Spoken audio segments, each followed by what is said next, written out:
technical board member, Bureau of Indian Standard, then governing body member, UEEM, Universalization of Elementary Education, Government of Delhi. Then she is member, Curriculum Committee, CBSE, National Coordinator, Curriculum, Bharatiya Shiksha Board, represented India in UNESCO meet held in South Korea way back in the year 2015. Then represented India in Climate Reality Leadership meet held in USA way back in the year 2018. Author of 11 books of mathematics with Encyclopedia Britannia Eschan. Authored the book Science and Art of Happy Living. Book unravels the teaching of Lord Krishna for youth.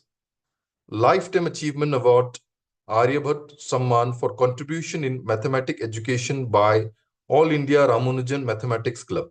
Pandit Madan Mohan Malviya Award conferred to one of the educationists from India for contributing in education at grassroots level. She has also received President Grant to celebrate legacy of eminent mathematician Srinivas Ramanujan.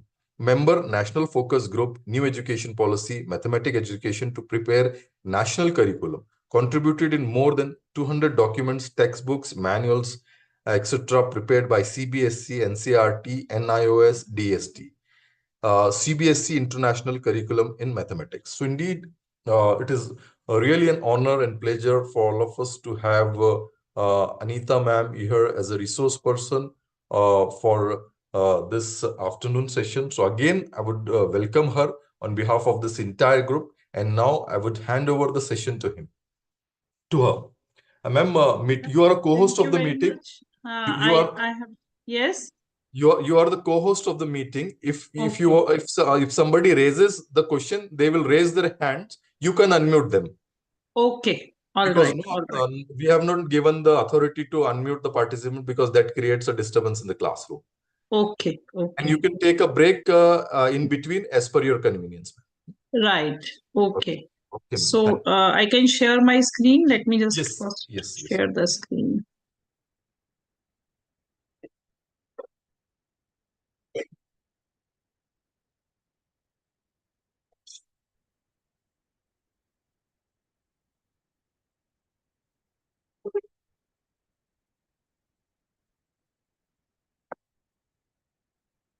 Can you see the screen? Yes, ma'am.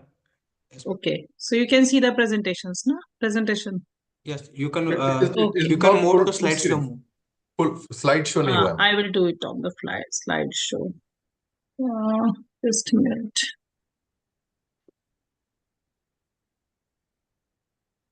No, what is the issue? I'm not able to do it on the slideshow. Below. But because of this Zoom I'm not able to see that slide sorter. Ma'am, below it is there, below. Oh, but it is the screen, the bar of the Zoom screen is coming now, so I'm not able to see that. Okay, so you can also go from view also. Slideshow. Okay. View up here. This is new slide layout reset. Let me try from reset. No, it is not happening. Is it not comfortable with the? It is comfortable. It is very much comfortable. It is very much visible. No issue. Okay. So I have been given this topic. I hope here we have the students from the B.Ed program. No, these are senior college teachers, ma'am. Senior college teachers are there. BA, Okay. BSc, BCom from university and colleges. Okay. Fine. So, the topic which I have been given is student diversity and inclusion. And I have just extended this topic to embracing differences, fostering equity, and that too in the light of the vision NEP 2020. So why I have done that, we will be sharing that gradually. But I would like to hear from you people that you must be observing the diversity in your classrooms amongst the students. So what kind of diversities you observe in your classrooms? If somebody will raise the hand, then I will unmute. So anybody would like to speak that what kind of diversity you people are observing in your classrooms?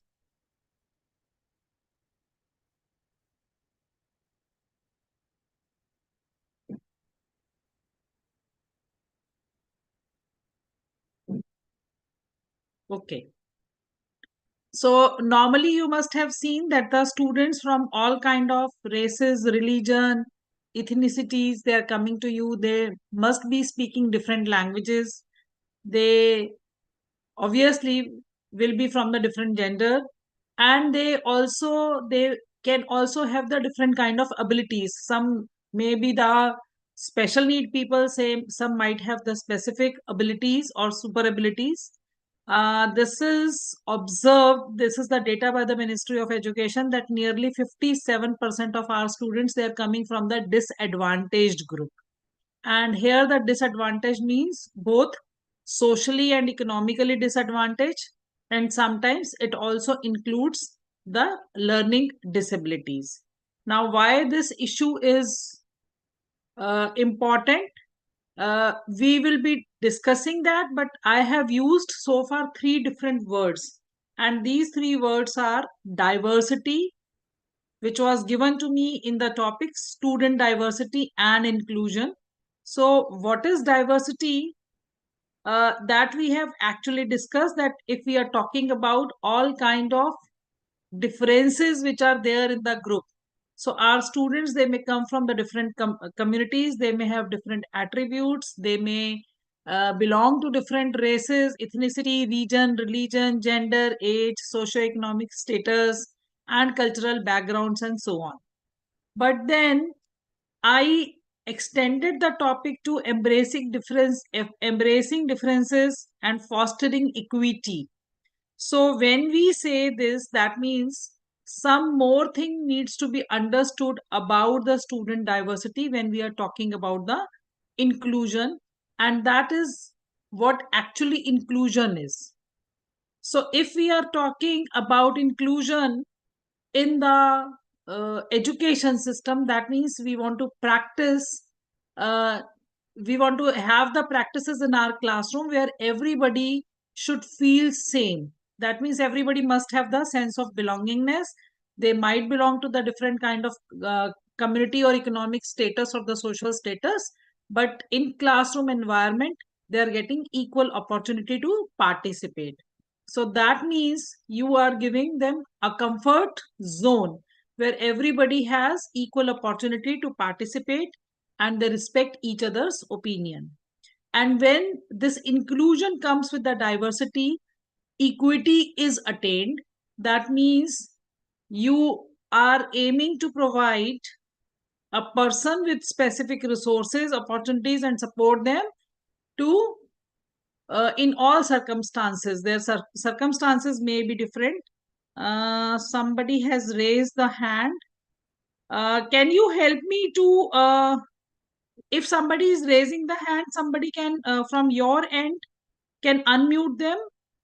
Madam, by mistake, it must be that thing. Huh? You can continue. Okay. When the question and answer session will be there, then and only you unmute. Only then. Okay. All right. Okay. So in equity, we are actually aiming to give equal treatment to all. Now, if we really want to have this kind of environment where the equal treatment can be given to all, where everybody feels included, the part of the system, then there are 5 steps or 5-step strategy to promote this inclusion. So that means, first of all, we must know that what our policies in the education says for this kind of system. What is their vision, what is their philosophy to promote inclusion and equity in the system. Second is that what is the legislative or legal acts which are available according to which we are supposed to act. Third is that if we really want to promote this kind of system, whether it is by our own will or due to the demand of the system, then institutional analysis is to be done. A self-assessment is required to be done. And then as a fourth and fifth part are actually making strategies, and these strategies, they can be in both ways, administrative strategies as well as the academic strategies has to be made. So if we talk about administrative strategies, there may be the strategies to improve the infrastructure, there may be the strategies to improvise the curriculum, to enhance the opportunities and employabilities. And if we are talking about the academic strategies, then this means how to give more and more learning opportunities, how to give them resources, how to have adaptive pedagogies, etc. So let us first talk about our national education policy, what it says. Our education policy actually talks about the inclusion in a very good manner, because if you see the very first line of the national education policy, then it says that education is fundamental for achieving full human potential, developing an equitable and just society. So some words are prominently given there, and these lines which I am reading here are they're right from the very first paragraph of the education policy. So it talks about the equitable and just society. It also talks about to have universal access to quality education in order to promote national development. So, and the second important part is, which is written there, that we are actually have this target before us, that by 2030, the agenda for the sustainable development, that is the goal number 4. SDG goal 4 is actually about education for all. And this in our policy has been written as quality education for all, and then to ensure inclusive and equitable quality education and promote lifelong opportunities for all by 2030. So we have taken this as an agenda, and this is also the basic underlying principle of the national education policy, to establish a just society. And the third important line which is written there is that education is a great leveler, and it is the best tool for achieving the economic and the social mobility, inclusion and quality. So as a principle in national education policy, it is clearly mentioned that this can be achieved only when there is the respect for diversity and there is the respect for the local context in the curriculum, in the pedagogy, in the policy, in all the ways. So it also takes into account that education is a concurrent subject. It is the matter of the subject state. So local context and the respect for the local culture is also given a due importance here. Then full equity and inclusion is the cornerstone of all educational decision, to ensure that all students are able to thrive in the education system. So all students are important, all students shall get equal opportunity, and all students should get opportunity to thrive. Then there is a precisely section number 6, which is totally devoted to the equitable and the inclusive education in the policy. So for school education, actually it is section number 6, and for the higher education, this is section number 14. So if we read those sections, both the sections, they are actually talking about the same kind of concerns. So these concerns, they are starting from starting from identifying the socially disadvantaged and economically disadvantaged groups, and to identify the learners which have the special need, and then how to make provisions for them. So I am just discussing one by one. So education, the section 6.1 says education is the single greatest tool for achieving social justice and equality. So this is already written in the policy, and they are starting the section 6.1 with this. Also, it says that no child loses any opportunity to learn and excel because of the circumstances of birth or background. So this is very clearly written that opportunity should be given to all, and that means we need to bridge the social category gaps in access, participation, and the achieving outcomes in the school education.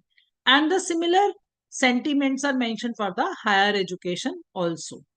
So they have identified that socio-economically disadvantaged groups, they can be categorized in the following categories.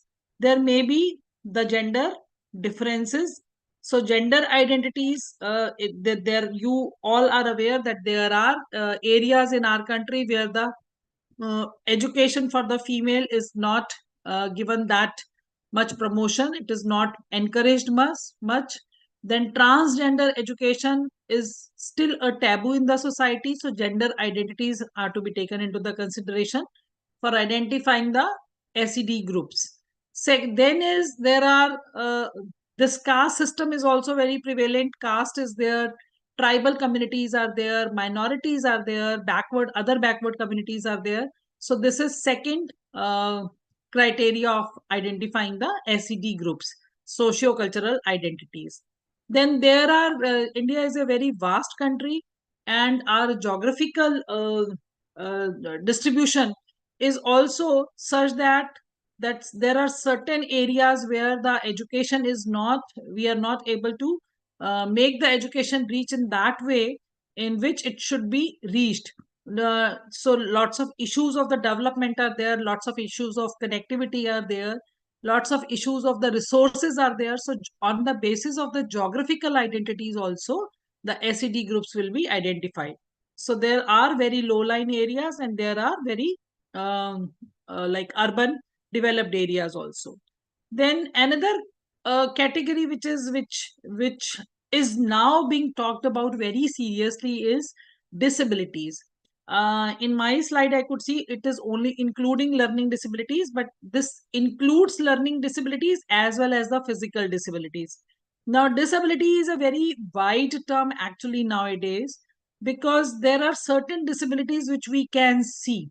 Physical disabilities we all can sense very clearly. So whether it is the visual or it is some auditory disability or some other kind of physical disability, there are different type of intellectual disabilities also. There are mental health problems also. There are learning disabilities of various kinds also. So disability is also categorized in different areas. Then is the socio-economic conditions. Now here, even if somebody is not having any geographical disadvantage or the social disadvantage, but they may belong to the migrant community, they may belong to low income households, there may be the war victims, there may be the orphans, victims of the child trafficking, child beggars, and so on. So these are other socio-economic conditions which drags the students or the learners into the poor, economically disadvantaged groups. So on the basis of all these, the socially economic disadvantaged groups are identified. Now, after this, it is very important, once we know that what kind of socially economic disadvantaged groups are there, then data needs to be collected. And after the data is collected, it is decided that the special education zones will be created. And these special zones will be created on the basis that where the number of the socially disadvantaged group are more concentrated. There may be certain areas where they are more in number, or there may be more in number belonging to a one particular type of category. So now, in order to help all of them, it is necessary to understand that what kind of problems they might be facing. So there may be one problem.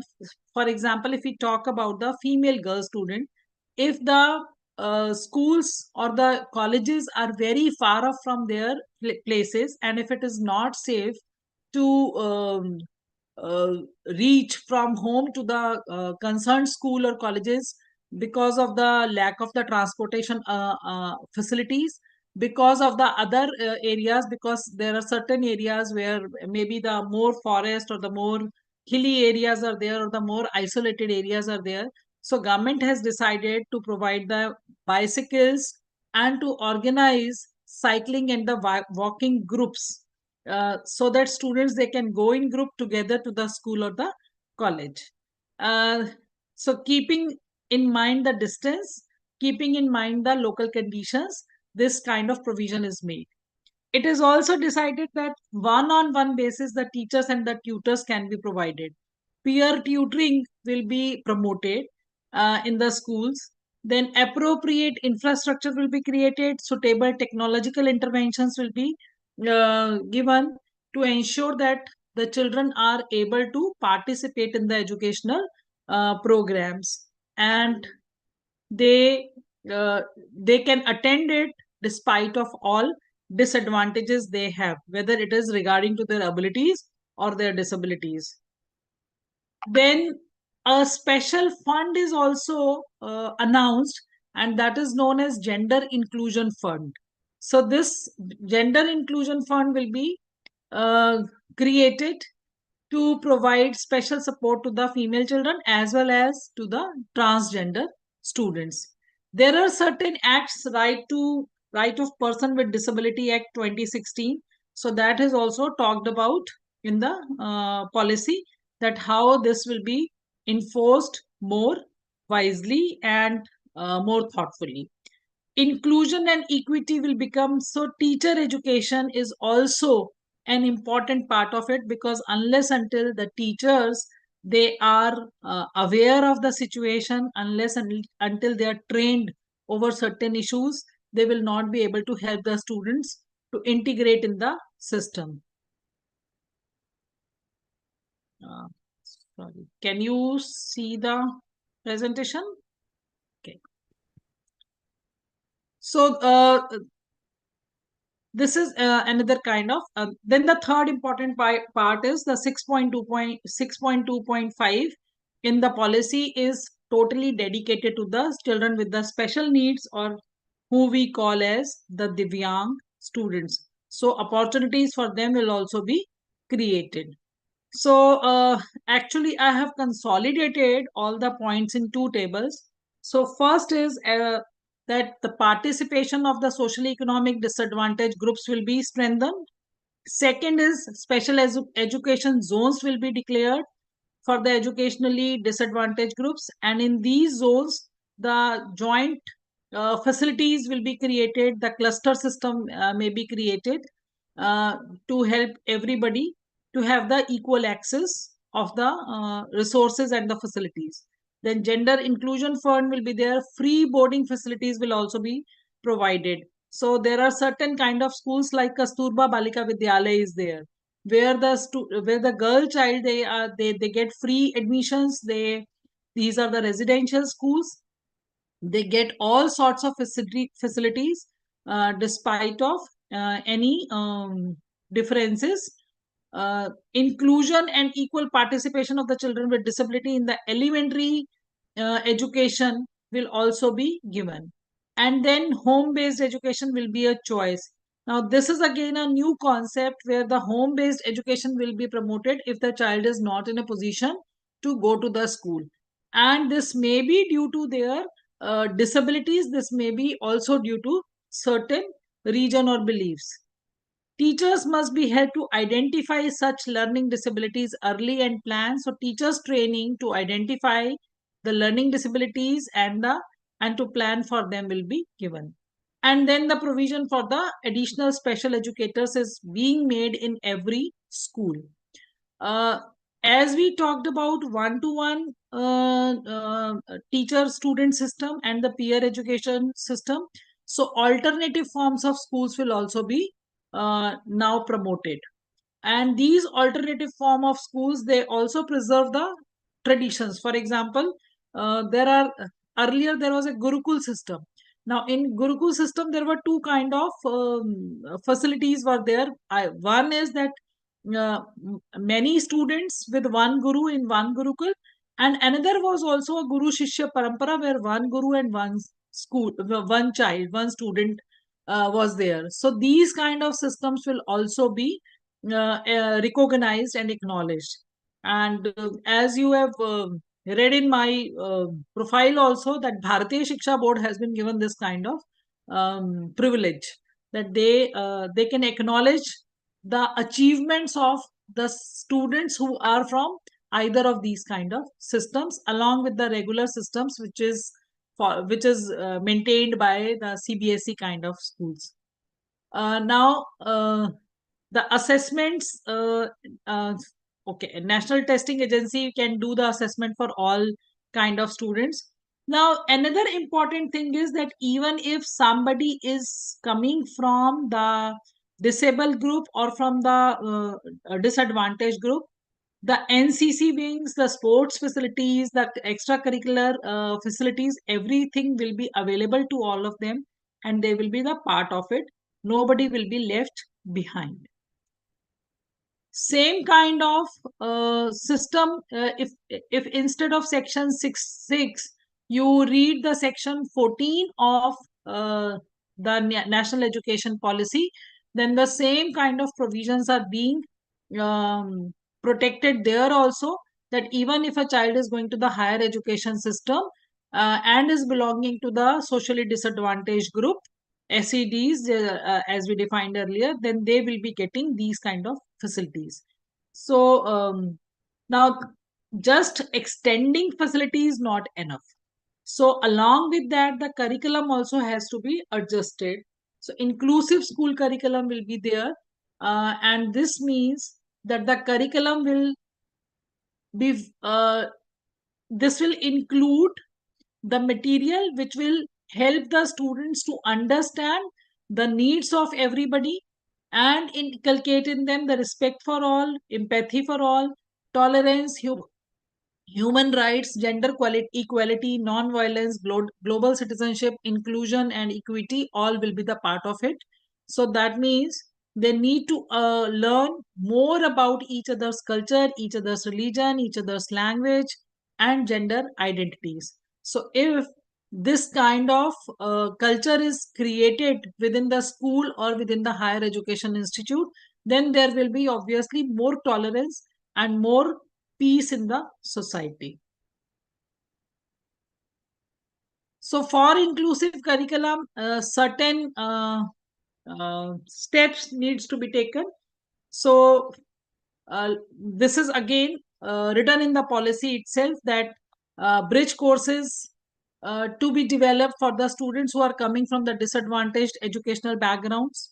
Then socio-emotional and academic support is to be provided. So mentoring programs need to be curated, and sensitization programs for the faculty, for the counselors, for the students, for everybody in the school education as well as in the higher education institutes needs to be inculcated.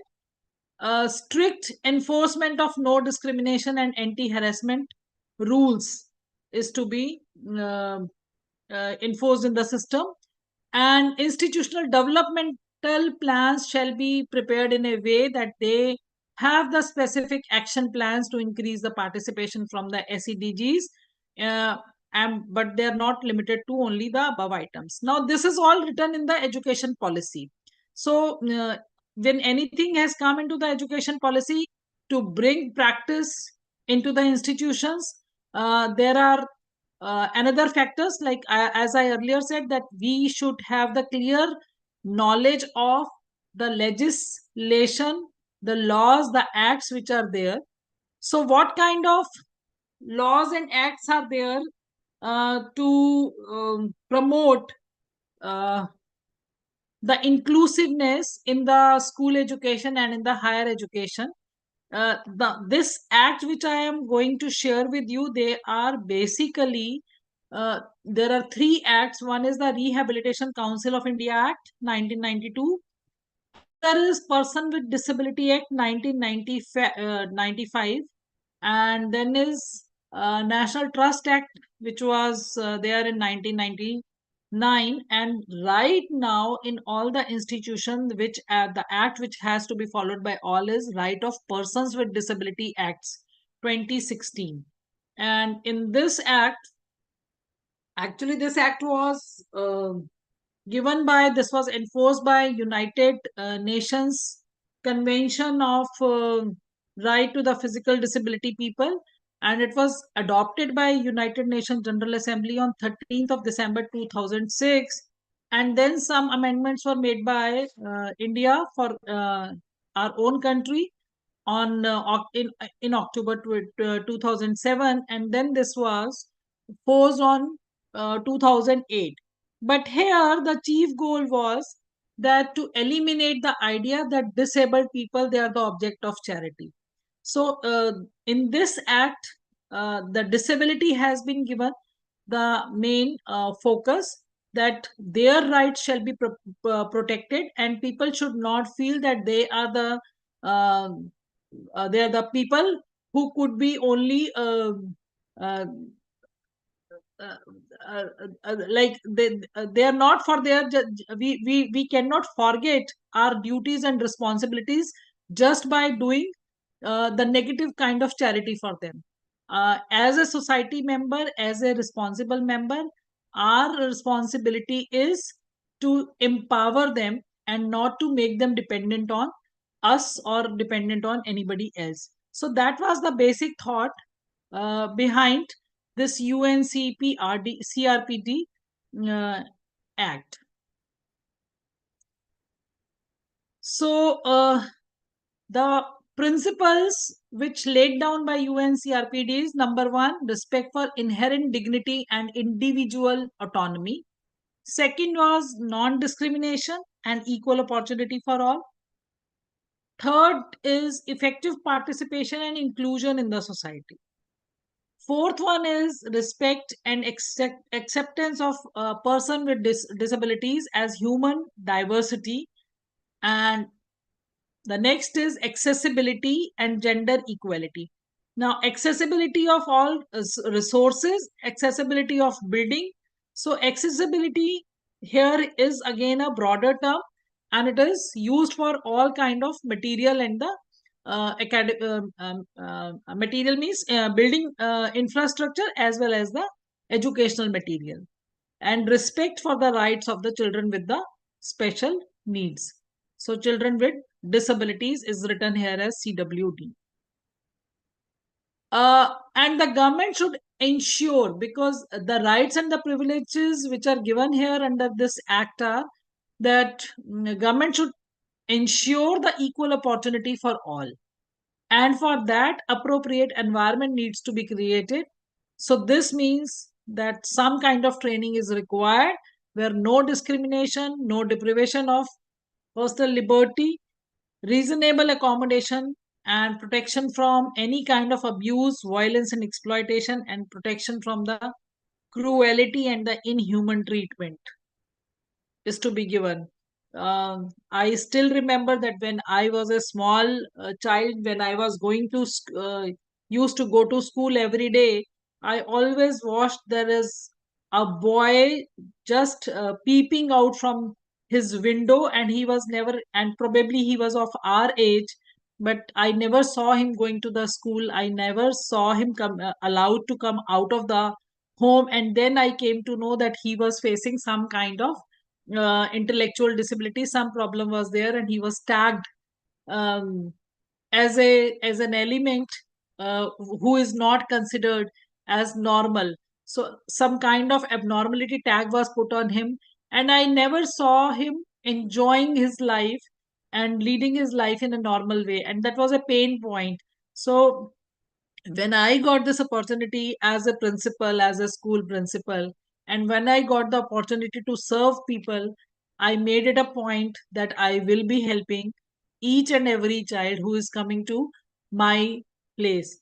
So I am just sharing this because the purpose of this whole FDP is actually the sensitization. So if we really want to sensitize everybody around us. So we need to share such stories also. So I got the first opportunity when I was in college, and there were some students who were visually impaired, and I came to know that they need somebody who can read for them. So I took this opportunity and started reading for them. And in the due course, while reading for them and talking to them, I came to realize that what kind of problems they are facing, what kind of stigmas they face in the society, and what kind of challenges and threats are there. So anyway, during my journey as a school principal, after many years, probably after the gap of 15 years, I came across first case in 2004, where a mother came to my school and she said that her child had a lump at the back, and that lump was a very prominent one, due to which she was not able to walk. And the doctors have also said that the size of the lump is increasing, so it is not um, uh, they cannot predict that how long she is going to live. And at that time the child was of the age where she could be where she could be accommodated in class 4 only, and the mother was also the single mother. But she said that my child does not have the right to study in any school. No school wants to take my child because she looks somewhat abnormal in her appearance. So I took the child. I also faced the problems from the parent side, because uh, after a week, many parents came to meet me and to tell me that why this child has been taken in the school, why we are sending our child to a public school. We don't want our children to sit with this girl and all that. So what we realized, I asked them to give me a week's time to see that how we can improve the situation. And then we realized that parents are not sitting here in the school 6 hours for with any child. So it is the peer group only who should be trained. So we trained the all the students of that particular class, and trained them in how they can help this particular child in different ways. So somebody can help them in moving from one place to another place. Somebody can help in completing the work. Somebody can help in understanding the work. Somebody can try to understand what are her interests and hobbies, and so on. So the whole class was actually involved. And when these children, they went back to home and they started sharing their stories with their parents, that how they are able to help a child and how much pride they take in that. After that, the parents, they when they came to meet me after 15 days span, the entire sentiment was changed, because their children, their kids changed them, and they suddenly realized that how responsible and sensitive their children have become. uh, and this is, if you come to my school, you will see that this is a true inclusive school in the nature, because everybody get the opportunity. There are students with the cross disabilities. uh, that means there are students with the autism, there are students with the Asperger syndrome, there are students with the visual impairment, and so on. But everybody sits in the same class, in the same environment. And even if there are some challenges sometimes due to their individual problems, no other child respond to it, because they have accepted them as it is. So this acceptance towards the differences is actually the inclusion, and this kind of inclusion is required. So we need to create an environment where everybody feels happy and feels accommodated. So, in this act, RPWD Act only, in the education section number 16 and section number 17, they are dedicated to the inclusion. And this says educational institution has to be inclusive in terms of inclusive curriculum, inclusive mindset. And when it inclusive mindset, it is not only of the teachers, but of the administrative authorities, parents, students, everybody. then inclusive pedagogy, inclusive sports, and inclusive recreational facilities. So educational institution has to be inclusive in all dimensions.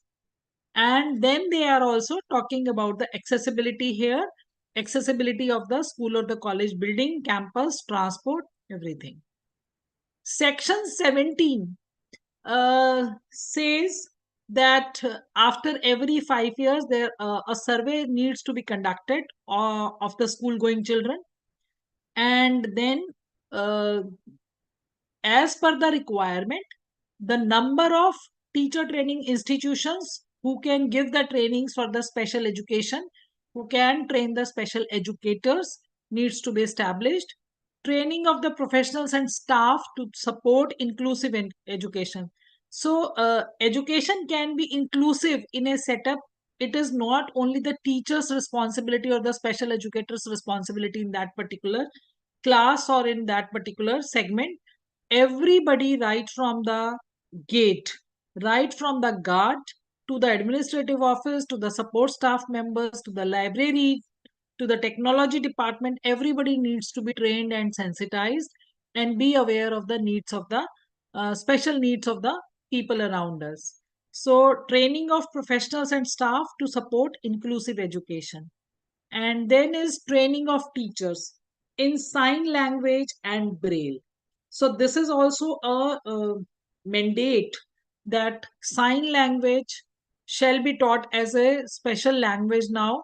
And you might have observed this, that now in all the even in all the government programs, for any anchoring or or while telecasting any program, a person is always there who use sign language to explain everything what is happening there.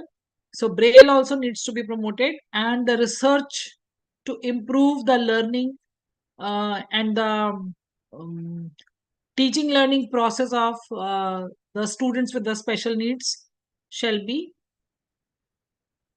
has to be worked on more. Now the ultimate purpose of um, serving the person with the disabilities is that we should not make them dependent on ourselves. So our first and foremost duty is to empower them. So it is also necessary to see that how the skill development can be done for them, how they can be made more employable, or they can be dragged towards the entrepreneurship.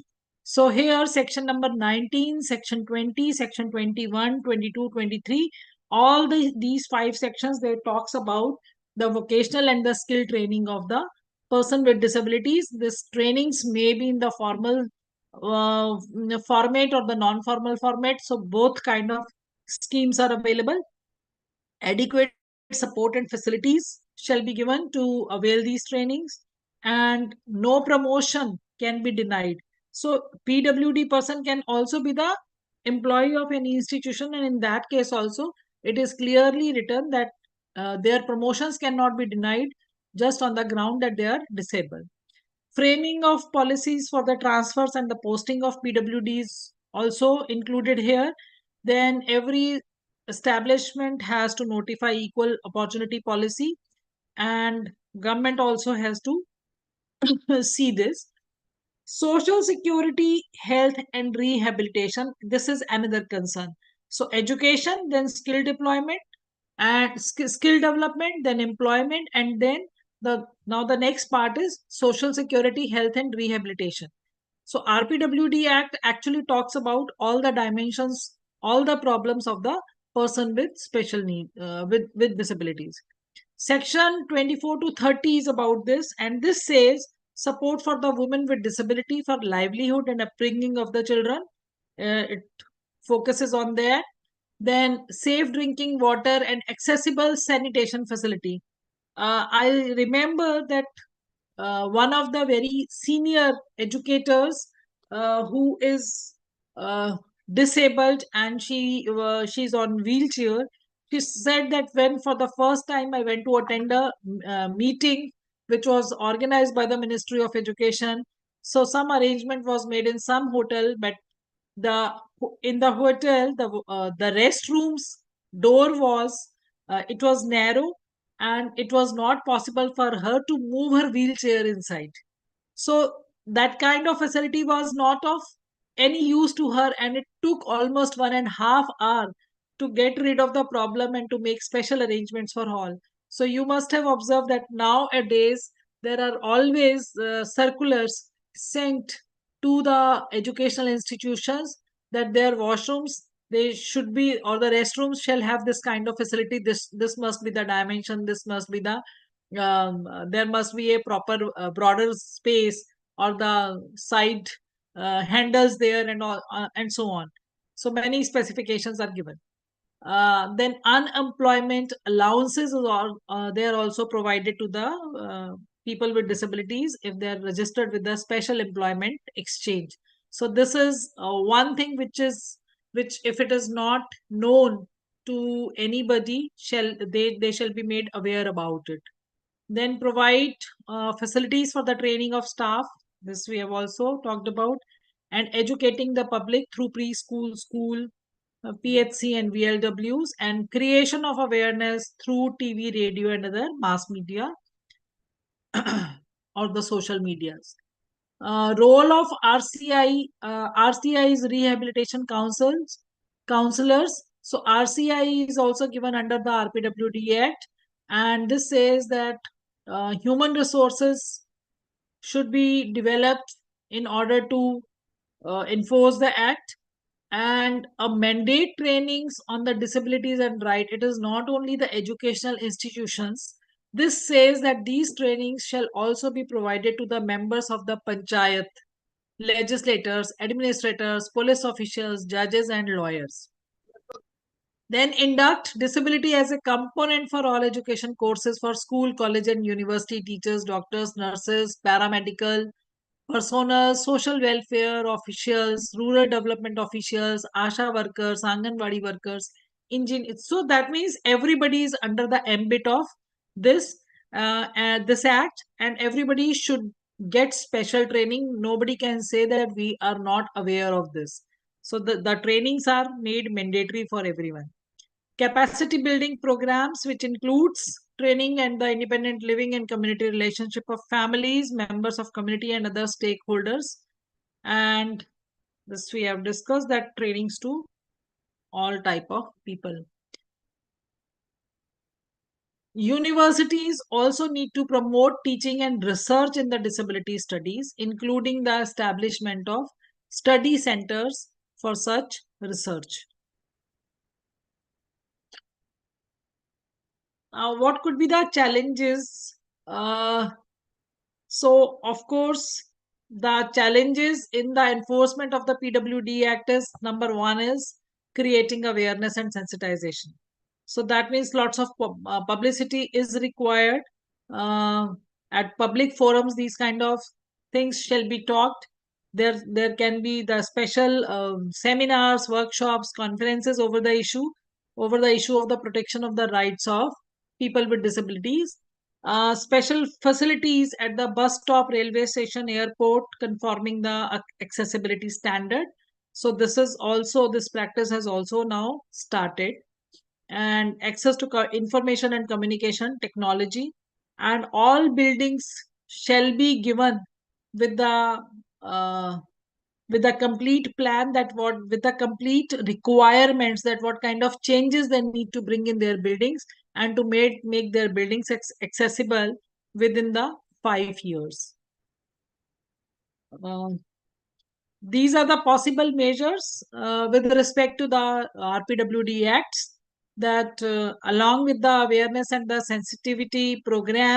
sensitization programs, provision of modifications in the school curriculum, so that the children with the benchmark disabilities can also be accommodated in the system, and then wide and continuous publicity of the rules for the implementation of the acts and its compliance by all stakeholders. All regulatory authorities and professional bodies must have a specific provision to protect the rights of persons with disabilities. So, when we are talking about the students' diversity, now you can see that the major focus is on the person with disabilities, because there are two things. One is the socio-economic disadvantaged group, and another segment is the people who are facing some kind of disabilities, whether these disabilities are visible disabilities or the invisible disabilities. So sometimes visible disabilities are very obvious, and people are always ready to offer the help. But the disabilities which are not visible, maybe in the form of learning disabilities, maybe in the form of the intellectual disabilities, sometimes the disabilities are also due to some kind of personal issues. For example, during COVID, many of the students in the colleges, uh, they uh, uh, they reported to the counselors that we are not able to focus on the studies because in COVID some kind of personal loss has happened to them. They lost many family members. uh, the family finances got disturbed, family got dislocated, so many kind of issues were there, and due to which they are not able to take that much interest, or they are not able to focus on their studies. Now this is again a kind of problem which needs to be addressed, and a kind of this also is a kind of disability, because the child is not able to take part in the immediate like activity which should be his priority. So how these kind of issues can be addressed? So I will say that this is also a kind of invisible disability which needs to be taken into account, and that is why it is now said that in every school or the university or the college a mandatory resource room shall be there. This resource room can cater to all sorts of children with all sorts of disabilities. So this may have a counselor, this may have a special educator, and this may have some other resource material which is required to help. Uh, so this is second part of the. Now, if you say, then we can take a 10 minutes break, because I have covered two parts right now. First part is that what kind of provisions are there in the national education policy. And the second is that what kind of legal acts are there which we must be aware of. So now the third part we will be starting with is how the educational institutions can do the self-assessments. So can we take a 10 minutes break? Yes, ma'am. Okay. So we are here, and we can join back at 3:35? Yes, No. yes, ma'am. Okay. 30.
Shall we start?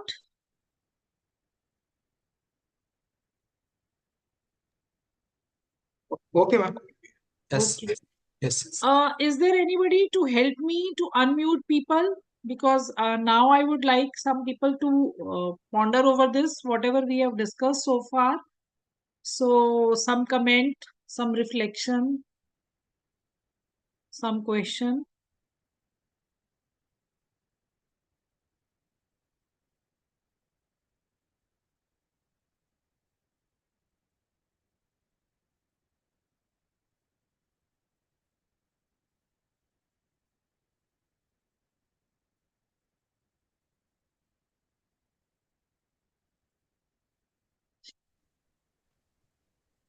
I just want to understand from you people, like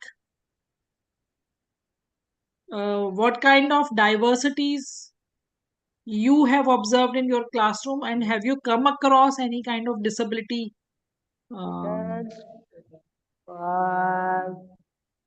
Dari Dok, Ustal lah kasar.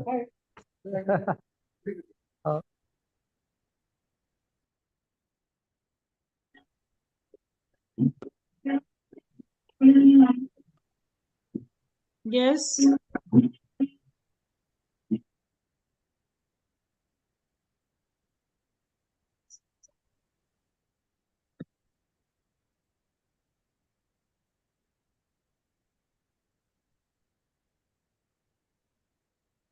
यहाँ पे content पे हो रहा है जो कमी है.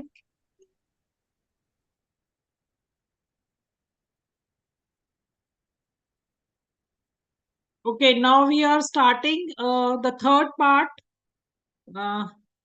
So what could be the challenges in achieving the inclusion? Anybody would like to speak about it?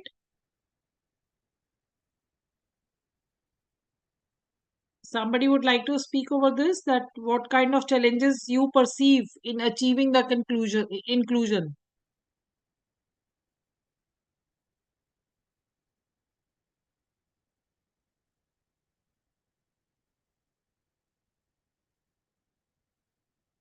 Chaliye, let's see. I think right now nobody wants to say anything. I cannot state. Government is also going to establish separate universities for the differently able person. Somebody has written this, that state government is going to establish separate universities for the differently able person. If the university is separate for them, do you think this process will be an inclusion?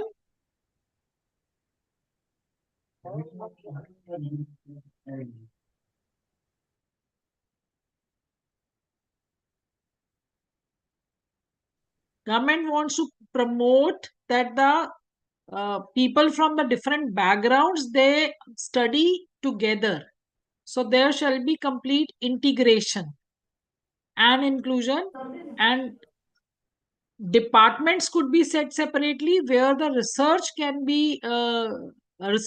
take place over the issues, like the kind of problems they are facing, the kind of development has to be done. For example, in one of the colleges I visited last month, in their college, on every room of the college, be it the principal office or the library or any other classroom, QR code was mentioned. And I asked them that what is the purpose of this QR code. They said that one of our NCC faculty, uh, she is visually impaired, and she thought about this, that right from the gate when somebody is entering into the college, she counted the steps with the help of the children, and then they prepared this QR code for each and every room, so that every room is accessible to the visually impaired students. To rest of the people also, of course, they can scan from their mobile, but even for the visually impaired people, they don't have to ask here and there that where to go next. So that kind of accessibility, because when somebody face the problem, only then they realize that how the problem can be resolved. So she faced the problem, she discussed it with the students, and they both came to the conclusion that this kind of provision can be made. So this is also a part of the research and the development process. Then there could be the research and development in generating self-employment, more employment.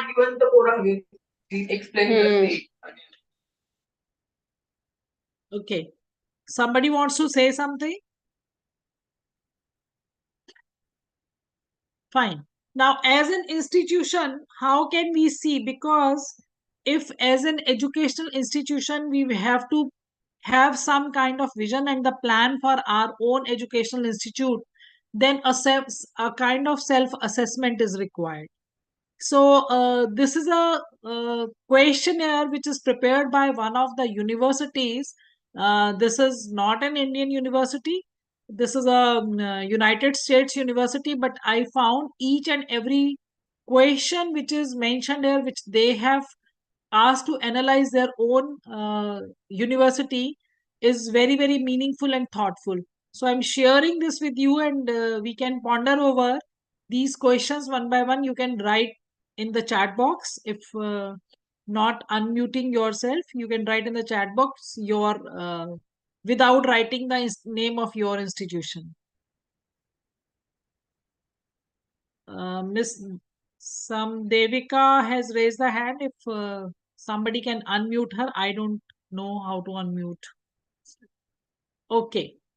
So first part of the self-assessment is that we need to understand what kind of vision as an institution we have and our leaders have.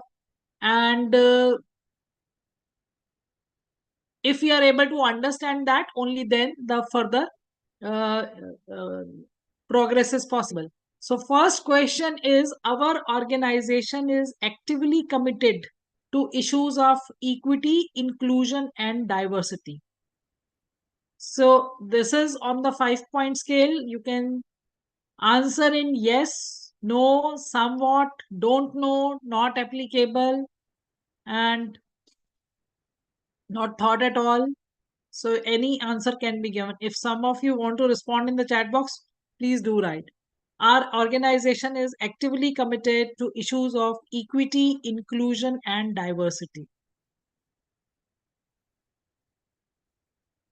Second is, our mission and the vision statement include references to our goals on equity, inclusion, and diversity. I hope that every institution has the vision goal, the vision statement. So if the vision statement is there, does your vision statement talks about the equity and inclusion? Mission and the vision statement of the education institution include references to or goals on equity, inclusion, and diversity?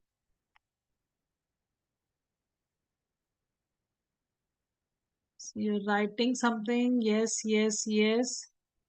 Will somebody write that what is the difference between the mission and the vision? If somebody can write in the chat box or can unmute and speak about it. What is mission and what is the vision?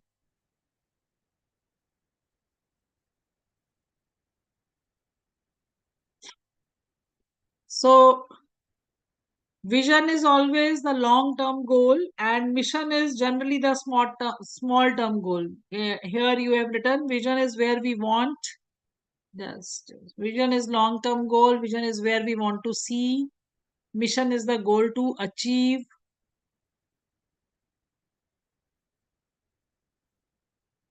Okay, good. So your mission statement and your vision statement of your institution, if it has, it's very good. If it does not have, then you can start thinking about it, that how it can be included, what amendments can be made in the statements. Third is, the principles of equity and inclusion are embedded in our mission, vision, and core values. One is the earlier part of the question was that the statement include these words: equity, inclusion, and diversity. And now it says that these principles are embedded. So you are actually following as a core value of the institution the principle of equity and inclusion. Okay.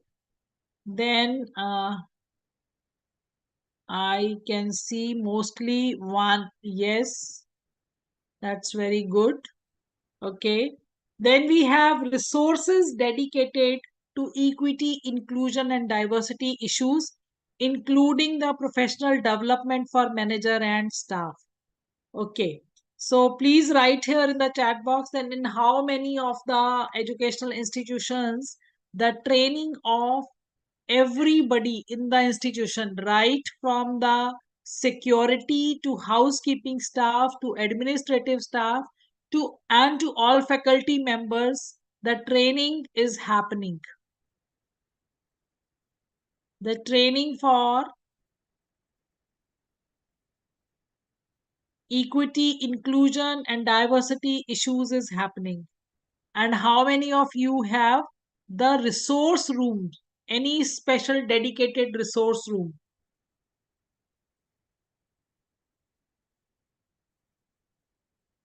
Okay. So next question is, our equity and inclusion values are reflected in our internal and external communications, such as program descriptions, outreach materials, websites, and newsletters. So if you have the website, do you have special dedicated column for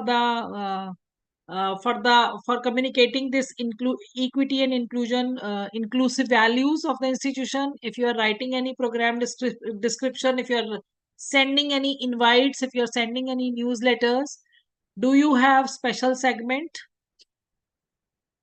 So no, not specially dedicated resource room, but the communication regarding this. Okay, fine. Next,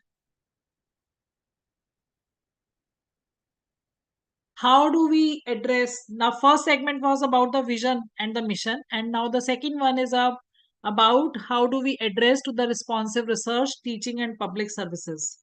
Okay, so the first one is here: we regularly and systematically collect and analyze data about equity, inclusion, and diversity. So how many of you are doing? Okay, no, there is not any such segment.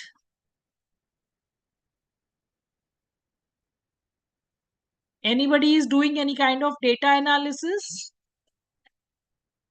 Any kind of data analysis is done? That like how many students every year are coming from these backgrounds? So don't just think about the disability, think about the socio-economic disadvantage group also, because Ministry of Education says that 57% of the students are belonging to that category. So have you analyzed this, that in the university, how many students are coming from such background? Maybe we have not thought of this, but now we can start thinking, try to get it, but not on the large scale. So every small effort counts. So even if something is not at large scale and it has now come to our thinking, it has become the part of our consciousness, then automatically it is going to manifest one day. Okay. Second is, we use program assessments and evaluations that assess our ability to be responsive to the needs of our increasingly diverse state, national, and global context. So whatever programs we have in the university or in the colleges, so are we assessing those programs? Are we evaluating those programs in order to see that how we are catering to the student diversity and is aiming towards attaining the goal of inclusivity? So that also we need to see. And when we talk about the 21st century skills, when we talk about the global citizenship, it is an essential part of that. Okay. So the third one, we actively develop resources for supporting our equity, inclusion, and diversity needs. So in how many institutions we are actively developing resources? Now, if we are developing resources, then this means both kind of resources, whether it is related to their physical needs, building accessibility, or it is about developing the academic resources which can help them to achieve their academic goals. It can be the skill training programs for them, so that will also be the part of the resources. Okay, so next is, what more is possible? Our managers and staff are familiar with our internal data gathering and analysis resources relevant to equity, inclusion, and diversity, as well as CAL answers and other campus-based data resources. Now, this is again the part of the first question only, but you can see that what is happening in your institution. We research new developments in the program assessment for equity, inclusion, and diversity, and update our practices in this area accordingly. So even if it is not done so far, you can think of that how the future programs can include these policies and these issues as the part of each program. We encourage innovation that addresses equity and inclusion in our workplace, curriculum development, and teaching practices where relevant. So any innovative practices has been taken into the institution, some innovation done by the faculty, by the students, by the administration, any new programs added to facilitate the learnings for these students.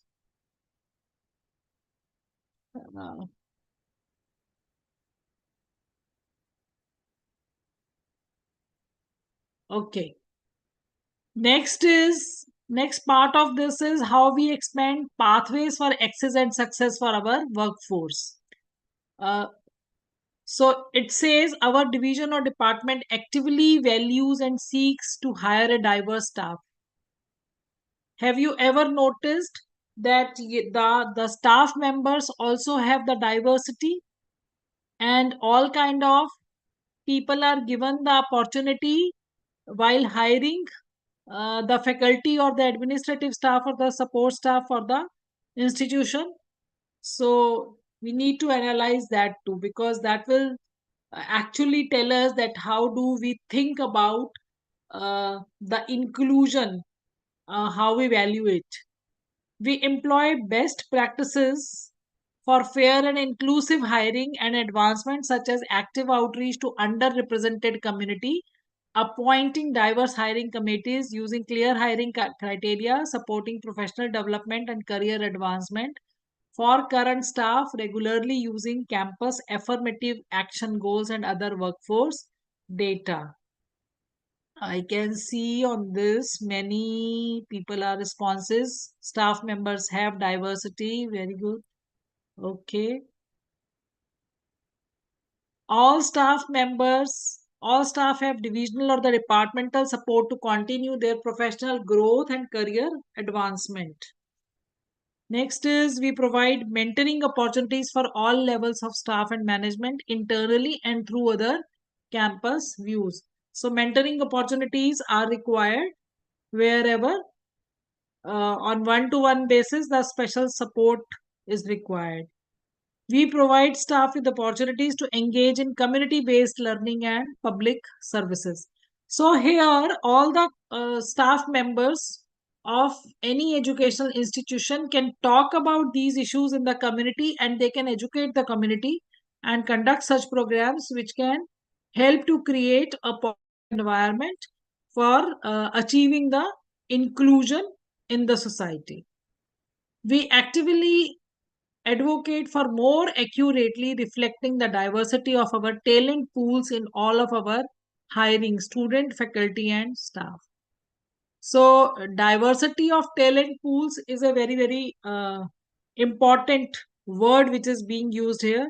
This means we must understand that student diversity is not only in the academics, but in all kind of curricular and extracurricular activities also, the talent can be encouraged.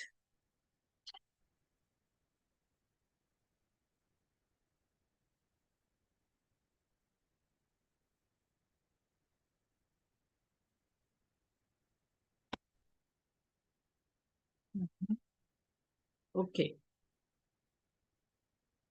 Then we have a succession plan that ensures diversity in our workforce in the coming years. This means even if now you don't find diversity, but some new staff is included, uh, who is coming from the diverse background. So do you have a regular plan that how the hand holding will be done to that new person, new induction, so that the person can be successful in his career? Next is our managers and staff engage in professional development and or dialogue about the topics related to the equity, inclusion and diversity, and use performance management tools to track and build our capacity in this area. So this such practices have already started. Many of you are writing that you already have such kind of systems in place. That's a very nice thing. But very few responses in that regard are there. So I hope that all the institutions now they will be starting this practice. I don't know whether all of you belong to the same institution or from the different institutions, but those who are here, it seems that you have a good systems in your institutions. We provide fair and transparent recognition process for achieving excellence across all staff positions. So this is also regarding the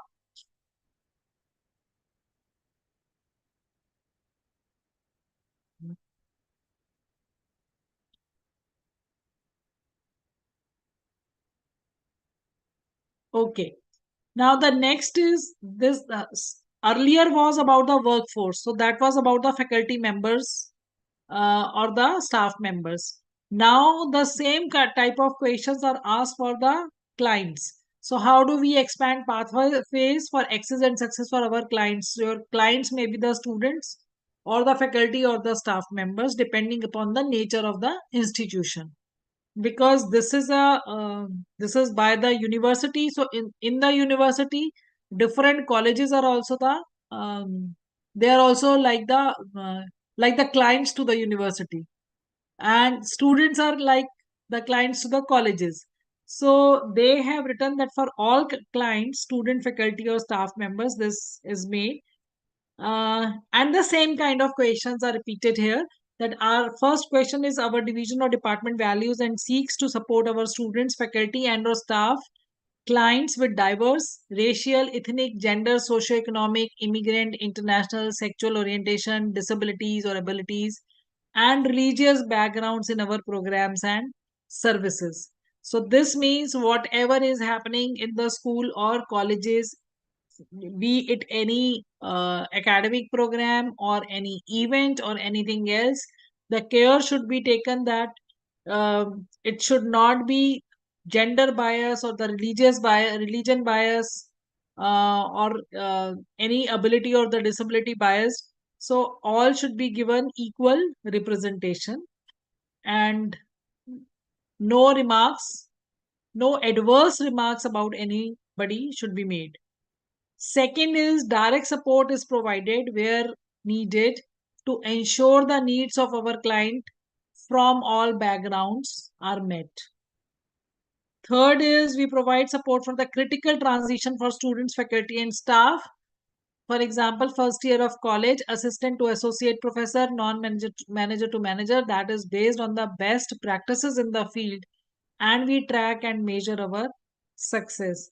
Now, in case of, about the equity and inclusion, the tracking of each and every student and staff member is also important. because many of the dropouts, this happens at the school level also, and I'm sure that same is happening at the higher education institutes also, that if somebody is coming from the poor background and is not able to survive due to adversity in the situations, so they generally drop out from the system. And when once they drop out from the system has no idea that what the student is living up to, what they are doing. So this tracking is now being made mandatory, even by the government also. Even at our school level now, this tracking is made very strict. So if any child is leaving school for any reason, if any child is detaining and leaving the school, if any child is migrating and leaving the school, even if the child has left the school 2 years before, so all sorts of students are now being tracked, and the provisions are being made that these systems, they can be, these students, they can be brought back to the normal life. If not through the academic, if they don't want to say pursue the academic journey further, they don't want to, then the student, then the government has created new kind of programs. So either the schools have to open the skill hub centers where the dropout students, they can bring back to the system, they can be trained in a particular skill so that they can be employable, or they can have their own startups or the own ventures. So this provision is made. Also, the government has started a new program which is known as now Nav Sakshar Bharat program. So this is New India Literacy Mission, and here the New India Literacy Mission is now taking. It is not, earlier it was known as Adult Learner Program, but now it is not the Adult Learner Program, Adult Education Program. Now it is known as Nav Bharat Sakshar Program, and here everybody, right from the age of 15 years. So even if a child in the class 8th or class 10th is dropping out from the school, so right from age of 15 years to any year, to any age, maybe 90 years, 95 years, anybody. So everybody is now the part of this program, and for the first time, the program has to be carried out with the help of the school students and the university students. So everybody should be aware of this, because this is also a step towards the equity, inclusion, and diversity. To bring back everybody to the system, to make them literate, and here the digital technology is used. So the training can be given on one-to-one basis. The training can be given through the digital platforms. There is a special app, Ullas software, Ullas mobile app is there, through which the people can be trained. And then you can also track the progress of the person whom you are training. Maybe it is somebody in your family, somebody in your, some help which is coming to your house, somebody you find in your nearby surroundings. So everybody can be brought back to the system, and it is a mandate that within the next 5 years, that means by the year 27, 18 crore people, they are identified in this category, who are either dropped out or are not continuing their education or are illiterate. So all of them has to be made literate and trained through this program. So by 2027, 5 crore people are the target under this. So college students can be promoted to work for this too. Okay, now another question is here, that we employ advising and mentoring practices and partnerships to our student clients to provide greater impact to their graduation and retention rates. So what I was talking is, you can see that it is here. There is a clear culture of respect, collegiality, intergroup dialogue, and collaboration across differences in all levels and positions of our division or department. So we need to see that how we can extend these programs in our institutions. if issue of insensitivity, exclusion, disrespect, or harassment arises in our workplace or other spaces, we support their address directly and in a timely fashion. So, do we have such such systems in our in our institution, where if somebody is insensitive to the needs of such people, if any kind of disrespect or harassment is shown to such people, what kind of action we take, how do we counsel the person, how do we try to resolve the situation? So what kind of policies are there, that also needs to be looked into. Okay, then visible images and materials throughout our workplaces. Like, it is now mandatory that everywhere the signages should be there, and the tactile signages can be there. Suppose if it is a, say, library, so outside library there can be an acrylic sheet with which is tactile in nature, where everybody can touch and feel. Like, if some visually impaired child is there, then they can touch and feel and find out that this is a library. So everywhere the visible images, so somebody has a, say, low vision, then the images they should be in the size so that even they can read it. So visible images and materials throughout the workspaces are welcoming, inclusive to the diverse groups. For example, they include positive multicultural images, reflect the experiences of multiple communities, offer messages of equity and inclusion, and showcase our own diversity. So this is again a food for thought, that what kind of images shall be placed on the walls of the colleges or the institutions, which can promote the idea of inclusion and the student diversity. We use the data from the campus surveys and other reports to help understand our climate needs, as well as how we can become leaders on campus in creating a fully welcoming and inclusive environment. So here climate needs means climate or the environment of the institution for all students, faculty and staff. And the third is here, our staff as well as our physical spaces provide a comfortable environment for discussion of personal and academic topics related to the race, ethnicity, gender identity, religion, sexual orientation, socioeconomic status, disability, ability, nationality, and other areas of diversity. So providing comfortable environment is very much required. I would like now you people to write in the chat box. Just think for a minute and write down a mission statement and a vision statement which includes the learnings of today about the equity, diversity, and inclusion. So all of you are requested to write down a vision statement for your institution. Just think that you are heading an institution, you are heading a department, then what will be your vision statement or your mission statement for your department or for your college? And write down that in the chat box.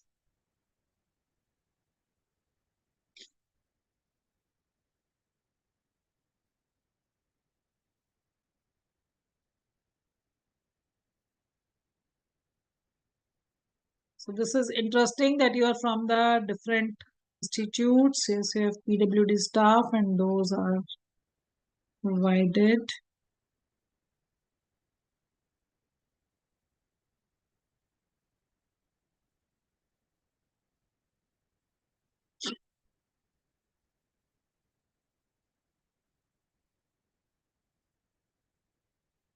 So I am waiting for, we are giving 5 minutes and you write down, somebody has written, to provide higher education to the pupil of this rural area in minimum expenditure with maximum potential for their multi-directional development.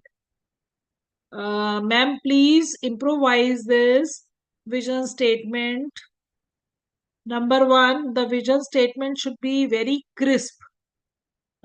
Minimum words with maximum output. Okay. So minimum expenditure, maximum potential, and multi-directional development. You have written 3 different words here. See how it can be made more concise.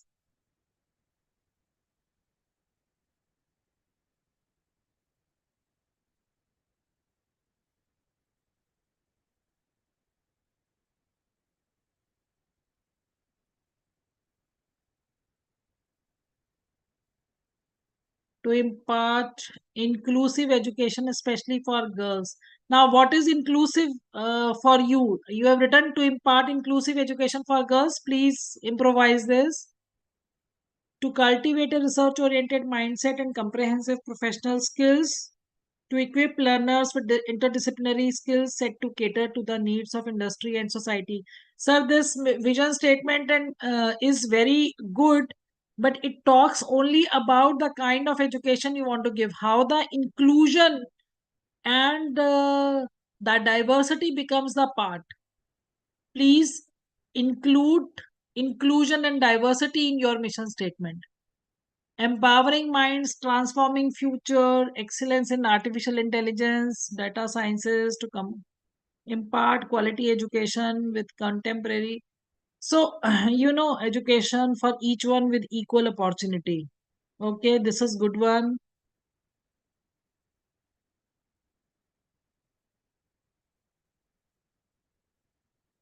Education in rural areas.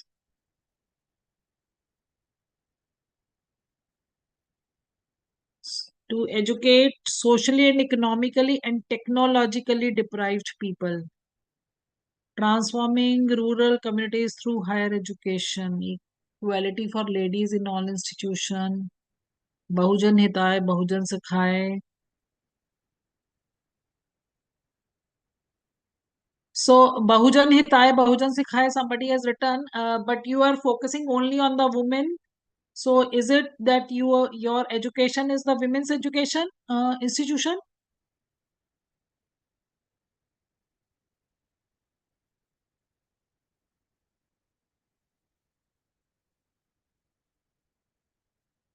To implant.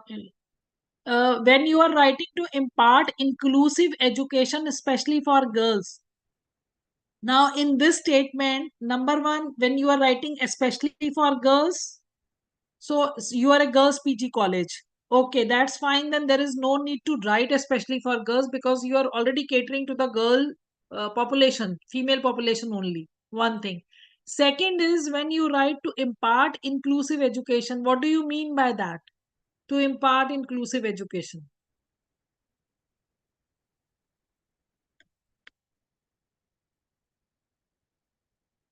Education becomes inclusive in nature when you involve all type of students, and your curriculum is also taking care that whatever you are teaching is not playing with the sentiments of a particular gender or the religion or the region or anything else. Like nowadays we say that whenever you have to select books for your institution, then always ensure that your books do not have any remarks which adversely affect the sentiments of a particular gender. Gender bias नहीं होना चाहिए, gender free books होनी चाहिए.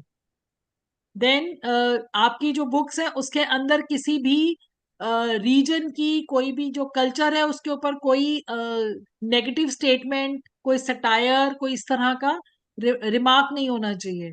जब हम ये कहते हैं कि आपकी जो बुक्स है उसके ऊपर किसी रिलीजन के बारे में कोई नेगेटिव रिमार्क नहीं होना चाहिए या उसके ऊपर कोई रिमार्क ही नहीं होना चाहिए. No pointing should be done to any religion. So इसका मतलब है कि जो हमारी टेक्स्ट बुक्स हैं वो दे should B free from all these kind of biases. Okay. Similarly, so when we talk about inclusive curriculum, so curriculum includes everything which is happening in our institution, be it the textbook, be it the syllabus which we are following, be it the other activities which are there. If you are, yes, somebody wanted to say something. There's a need to educate and train the students about the importance of, we can have webinar. Okay, so having webinars, workshop, etc., it will be the part of curriculum. That's very nice. So this can be the part of your vision and mission also. That to organize the events which can promote such culture.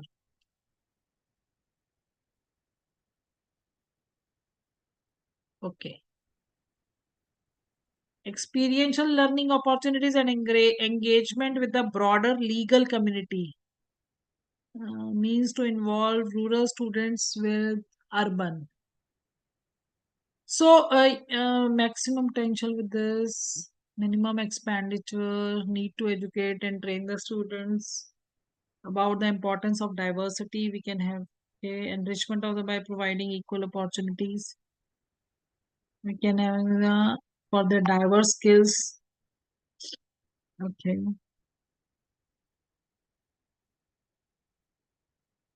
So many of you are trying to write down, but I can understand. I think this kind of attempt is made for the first time. Generally, to make acquire scientific temper, skill, human values, leadership skills, sense of pride for culture, along the progressive outlook and interdisciplinary acceptance and global outlook. Okay. See, somebody has written this to make female students acquire. So I again think that this is some female college, Mahila college hoga. If it is like this, then there is no need to write down the word female to make students acquire scientific temper, skills, human values, leadership skills, sense of pride for culture, along with progressive outlook. If you see all these words and interdisciplinary acceptance and global outlook, all these words, they actually pertain to the 21st century skills. Okay.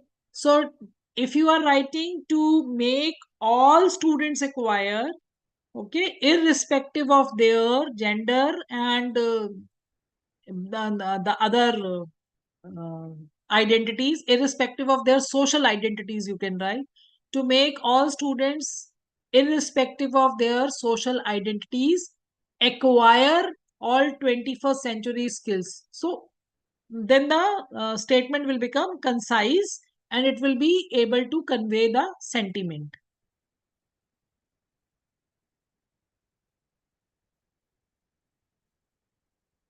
We can appreciate our students for their diverse skills, and so such events and activities should. So you can write down this in the vision statement as to identify, to recognize the skills and special talents. You can to recognize special talents of all the students irrespective of their social identities and providing them growth opportunities. So this could be Dr. Jyoti Vishnoi, you are writing here. So I'm just trying to improvise a bit here. So you can write here to appreciate and acknowledge and recognize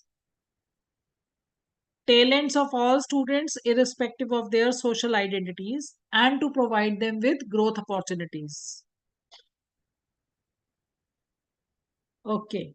So I think this is interesting to write down the vision statement. So if you have now, if you have to write the mission statement for this particular year, for the session 24-25. So you are trying to write down the vision statements. Now write down the mission statement for the year 24-25, which can show your intention to foster the culture of equity and inclusion.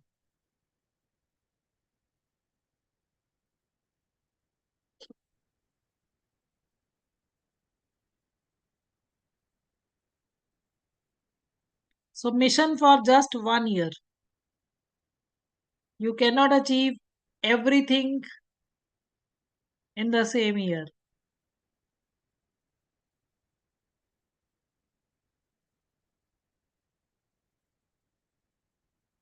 Okay. So how will you write the mission for a year?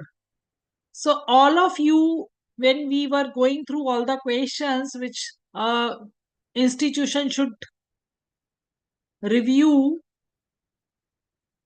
Nobody has talked about the nobody has talked about, you are writing every field of education is right to everyone. This is a general statement. It is not the mission. If I have to write the mission for my institution for 1 year, only for 1 year, then what should I write? So start thinking about it. Is my building completely accessible and as per the norms which are mentioned for the by the PWDs or the MCDs or the building authority commissions, building regulatory authorities? अभी हम जो लिख रहे हैं, अभी आप लोग जो भी लिख रहे हैं वो एक जनरल स्टेटमेंट्स की तरह लिख रहे हैं कि ये होना चाहिए. अब मैं ये कह रही हूँ ये होना चाहिए नहीं, आप ये लिखिए कि मेरे इंस्टीट्यूशन के लिए इस साल का मेरा मिशन ये है. इस साल के लिए मेरा मिशन ये है कि क्लासरूम के हर क्लासरूम के बाहर जो है वो साइनेज होंगे. मेरी लाइब्रेरी एक्सेसिबल होगी. मेरी लाइब्रेरी में ब्रेल बुक्स होंगी. जो भी पॉइंट्स हैं आप पॉइंटर्स लिखिए. तो इस साल का मिशन लिखिए सिर्फ.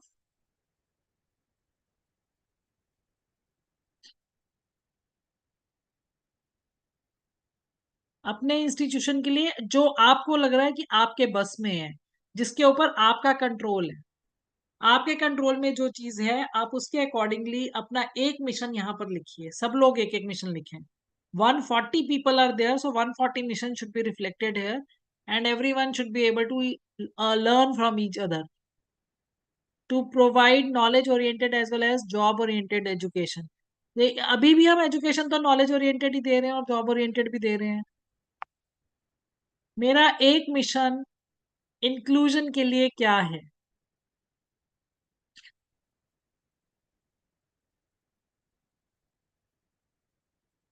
Okay. Open online access of library to every student. Nice. This is excellent.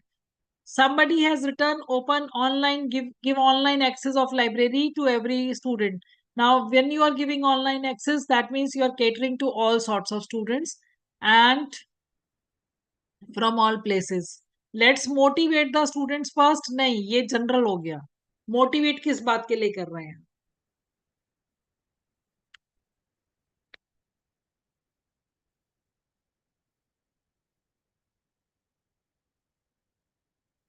Okay.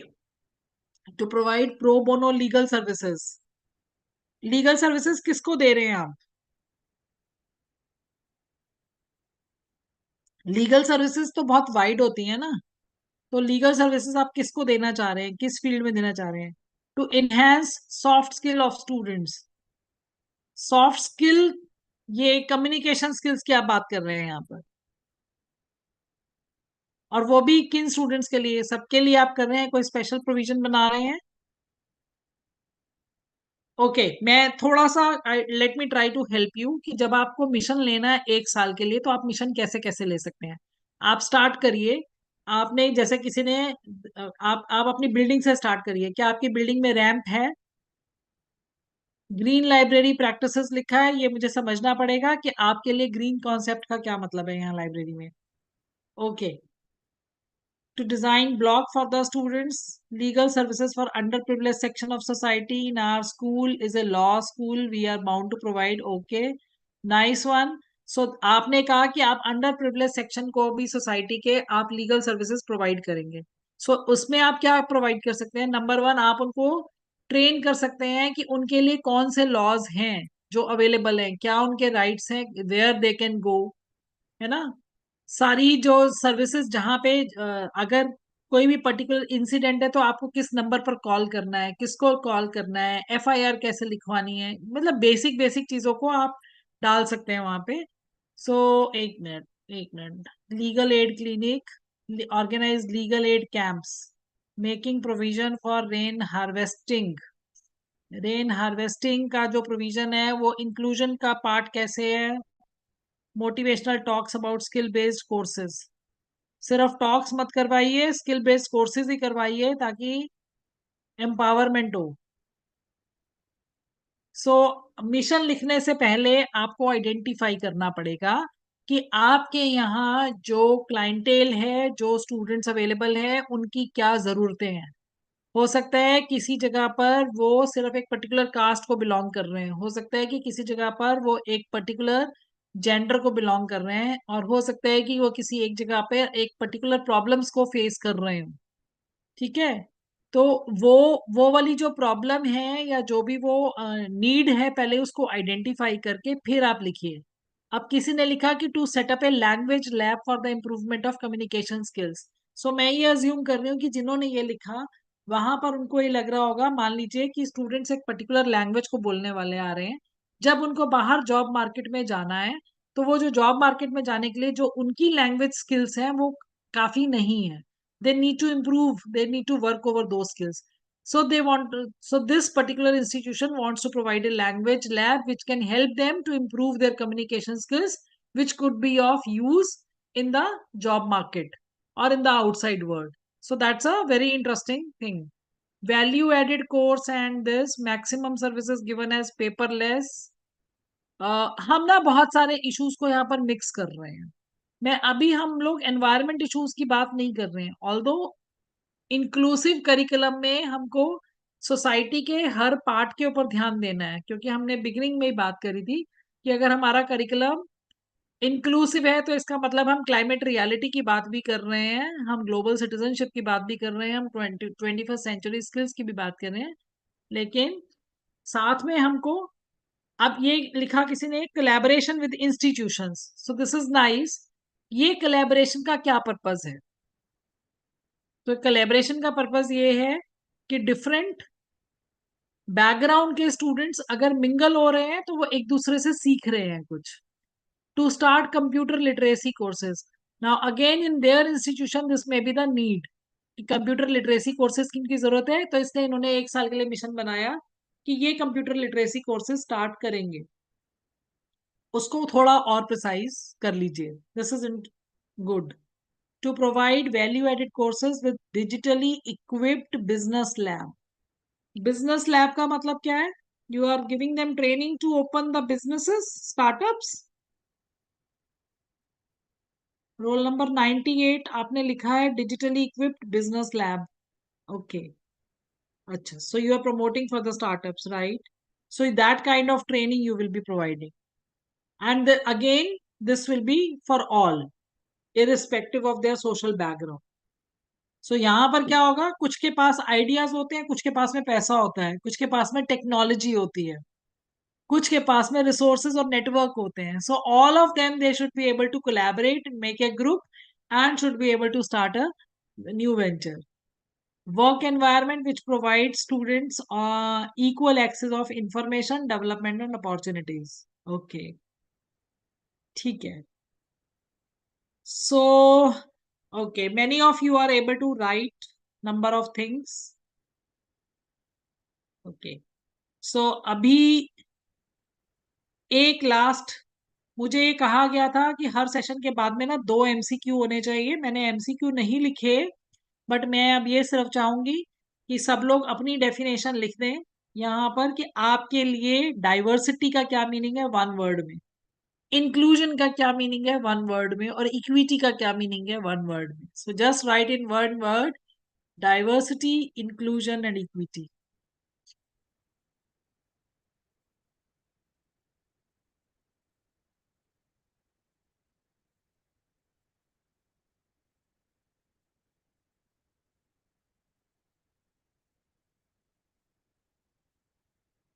From different backgrounds. So ये diversity है, variation. Okay, so everybody is writing first about the diversity, different social backgrounds. Okay, okay, variation, variety, state of being diverse, variety. Diverse है, सबने variety ले लिया। Plural atmosphere, versatile. Versatility in social and the economic status होगा. Different categories, variety regarding of best culture. practices and its units. Variety of culture जब आप लिख रहे हैं ना, तो आपने इसका मतलब है एक ही तरह के डिफरेंस को लिया है। Department for next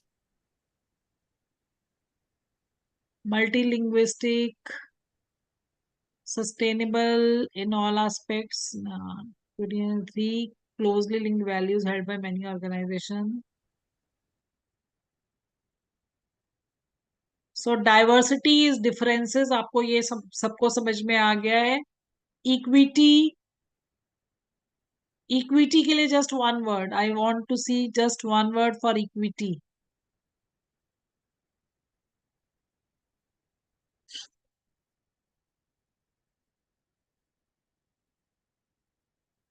Skill the students to make them sustainable in all aspects, ये भी क्लियर नहीं हुआ, क्या कहना चाह रहे हैं आप? Traditional teaching and learning methods for interactive teaching learning techniques with employing interactive teaching and learning techniques for imparting. Okay, this is interesting that you are writing from interactive teaching learning technique to interactive teaching. But इसमें inclusion और equity कहाँ आ रहा है?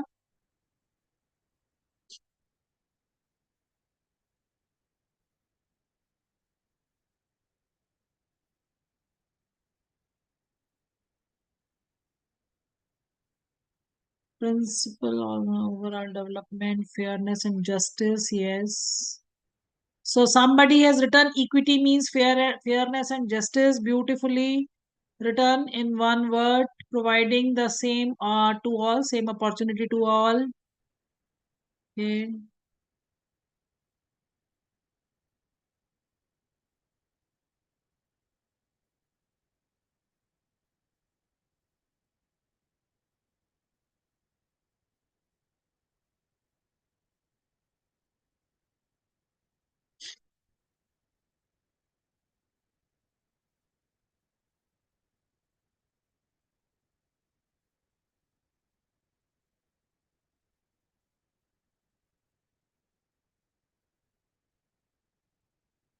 Addition क्या है? Edition नहीं समझ में आया। Equality, uniform to all, respecting despite differences, taking everyone together.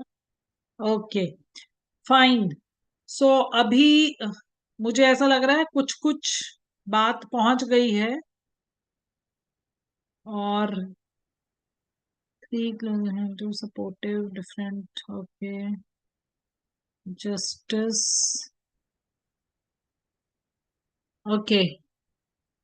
सो मोटे तौर पे बात हमें समझ में आना शुरू हो गया है कि डाइवर्सिटी जो है, डिफरेंट सोशल आइडेंटिटीज हो गई, social and economic identities, inclusion हो गया, to take everybody together, and equity means to give fair and equal treatment to all, equal opportunity to all. Okay. Appropriate learning environment, socioeconomic, right. Okay, good. High quality of education regardless of their background, हाँ ये ठीक है, लेकिन इसमें high quality के साथ साथ equal opportunity, the same quality of education, equal resource and opportunity, yes. Okay, so this is interesting.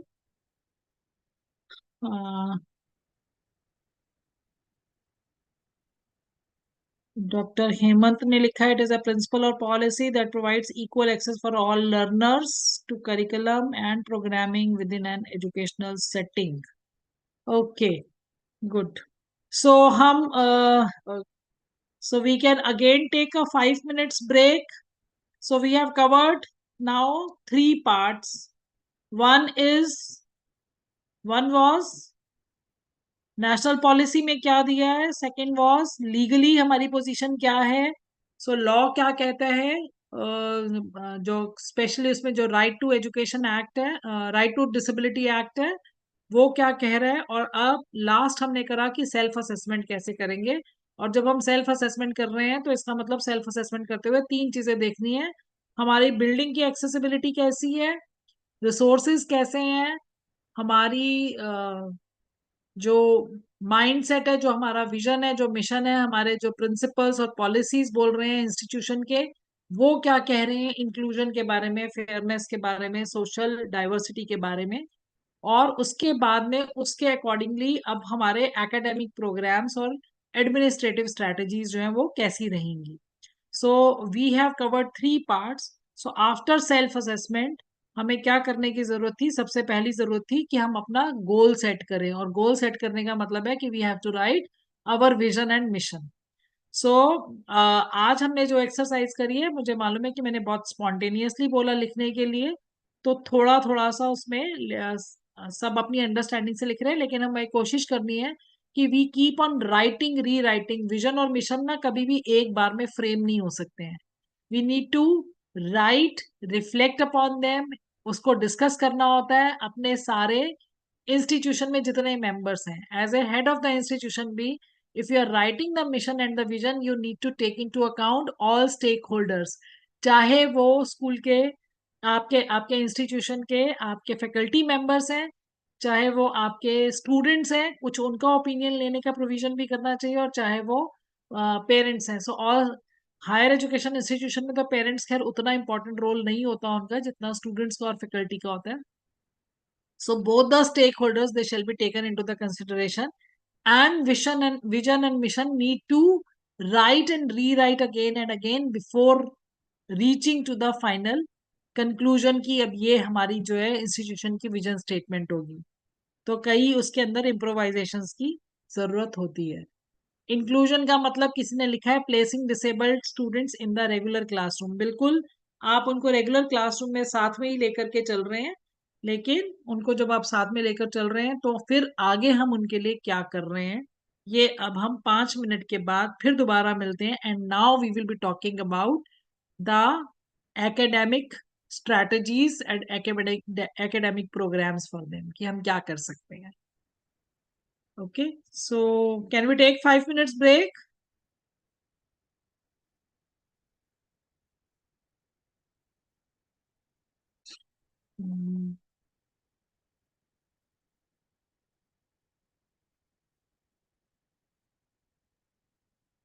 So shall we take 5 minutes break, or shall I continue?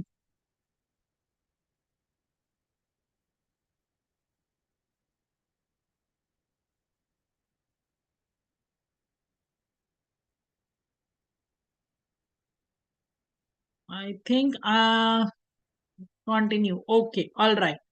चलिए let's continue then.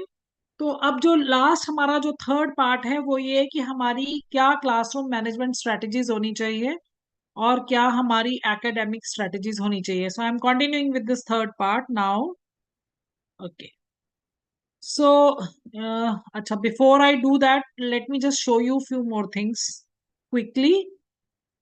आप अपने institution के लिए जब vision लिख रहे हैं, brainstorm मैंने कहा कि करें, और उसको आप देखें कि पहले आपका जो विजन है आपके 3 to 5 years के लिए जब आप सोच करके लिख रहे हैं तो आप विजन बनाएंगे. 1 year के लिए लिख रहे हैं तो आप अपना मिशन बनाएंगे कि आप एक 1 year में क्या चेंज करना चाहते हैं. देन थिंक अबाउट इट कि 1 year में क्या चेंज हो रहा है, 2 years में क्या हो रहा है, 3 years में क्या हो रहा है, and so on. Okay, and you can have this kind of template. This is goal development worksheet. So आप सबसे पहले इसमें before you start writing your goals, your mission and vision, write down all the priorities which you want to address. So what is the opportunities, challenges, new directions you would like to pursue? You need to write all. So it is not only that what is available to you, it is also you need to see that when you want to do something, when you want to bring a change, you are definitely going to face certain obstacles and challenges also. So how you will be overcoming to them. So write down your priorities, and in priorities include all the 3 things: opportunities, challenges and needs, and then where you want to go. Then you will be writing relevant factors and assumptions. So as I'm saying that you will be facing certain challenges, so you can write down that this may be the apprehension, this may be the problem which can come. So problem may pitch in, problem may not pitch in, but you should be able to envisage the problems first. So these, You can also write down the positive things like the strength. We always say that SWOT analysis should be done: strength, weakness, opportunities, and threats. So in the relevant factors and assumptions, write down all the four, and then after that, write down what could be the general strategies to approach the goal. And then after making those strategies, what are the deliverables? So what you are thinking is that at the end, you are going to achieve as the outcome. So if this sheet is prepared seriously, then you will be able to write more effective vision and the mission statement, because then everything will be crystal clear in front of you that I have this goal, but to fulfill this goal, I need to overcome these kind of problems. So this is the picture of a campaign by like Accessible India campaign. And you know that I said that first of all we shall start with the infrastructure. In whatever building we are there, is this building accessible to all? So this is a campaign, Accessible India campaign, and here the government of India conducted one workshop with the UNICEF, and the participants were the people who are involved in creating the building designs. So the specific building norms are made that in one building what kind of provision should be there. कैसा ramp होना चाहिए, कैसी lift होनी चाहिए, drinking water facility कैसी होनी चाहिए, washrooms कैसे होने चाहिए, किस तरह की नेम प्लेट्स होनी चाहिए. All this is the complete list is there. I have given here one link. If you go to this link, you can find out each and every norm which is required for the building. So as a first step, you can also keep that plan, or the administrative staff or your institution can keep that building norms in front of them and identify that what all is there, what all is missing, and how they can um, fill the gaps. So how the gaps could be bridged and new provisions can be made. So it should be clear to all. So this is also, I have also got this list that these kind of tactile nameplates, number plates, and all should be there. So one should be able to, you can see, I'm saying on one side tactile. Tactile means even there is a visually impaired or a person with the low vision is there, they should be able to touch it and find out what exactly this is saying. There are large pictures where these symbolic pictures are there. These symbols, they're going to tell the students, even if somebody is not visually impaired, but has some other problem, the language problem, the linguistic disability is there, or the person is, or the speech impairment is there. So with the help of the pictures, they will be able to make out. And if everything is written in the bold letters, so the the nameplates should be small in size. They should not be small in size. Good size should be there. The visibility should be very much there of the written words, written letters, as well as of the pictures. So the pictures is also going to help those who have the language disability. So these are the small things, but they are very important thing. Then in the institution, everywhere the helpline numbers can be pasted. Now those helpline numbers, they could be for the different purposes. For example, if there is an emergency situation, then whom to call. If you want to help the people who are disabled, then there can be a specific board, or even in the resource room, where you can write down that what kind of scholarships are available to them, what kind of insurance policies are available to them, what kind of medical facilities are available to them, what are the institutions which help uh, these people from the different backgrounds in their careers, in their skill developments. What are the skill development programs which are available either in the online mode or in the offline mode, which are available free of cost or at the low cost. So the identify the problems of the students in your own institutions, involve the students in identifying those problems. So a survey form can be developed by the students themselves, and they can conduct the survey, they can do the data analysis, they can identify the needs of the students in that particular institution, and accordingly the whole range of resources can be created in collaboration with them. So faculty and students both can be the party to it, and they can prepare jointly the kind of resources which are required by the students. Okay.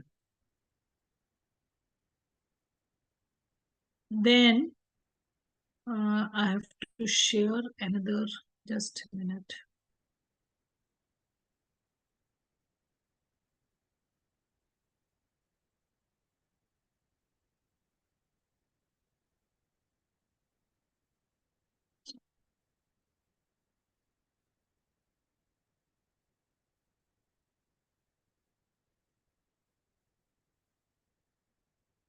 Can you see the another presentation?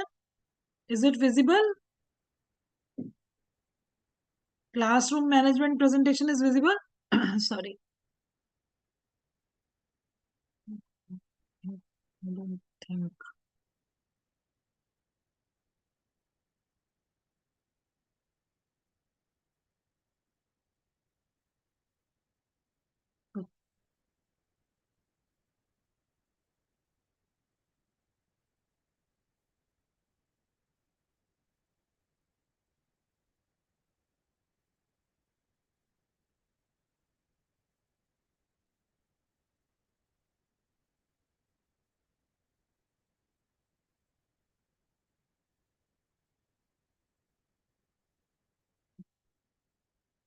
Is this presentation visible now? Can anybody tell me, is the presentation on classroom management is visible? No? Yes? Okay. Fine. Now, actually, this classroom management presentation is, I had some kind of this feeling that here the B.Ed students will be there. But there are certain things which are useful for everybody who is here. So let me just navigate through this presentation.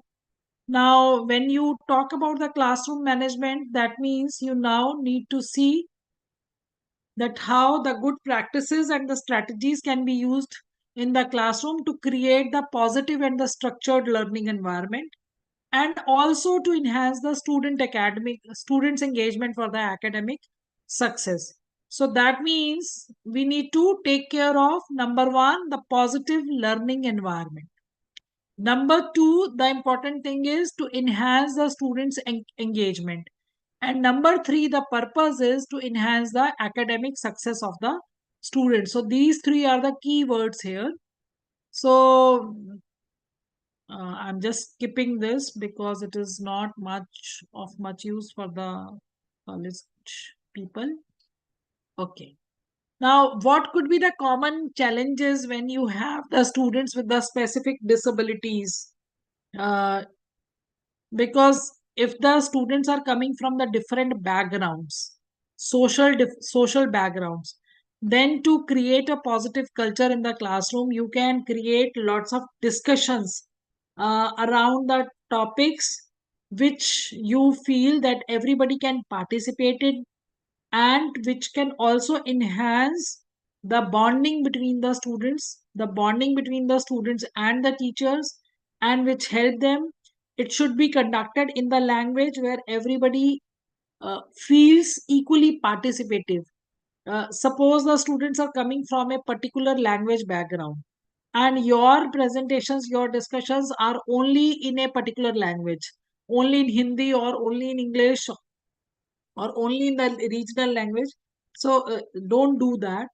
To initiate the discussions and to give opportunities, start with the kind of forums where every language is welcomed and everybody's opinion is also welcome, and try to create a culture good communication culture, and that means the students are not only able to speak but also be able to listen to the other's opinion carefully.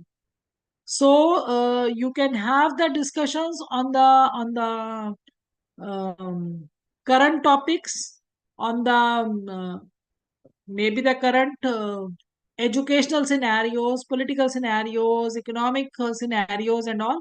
So the topics should be chosen carefully. They should be related to your subject, and a value should be added by engaging the discussions in that. Also, these topics, they shall be floated well in advance with a kind of, you can also give them a guideline that what kind of information they shall collect about that particular topic, so that they, when they are coming to that discussion forum, they are all prepared, and they get into the habit of doing research. Okay?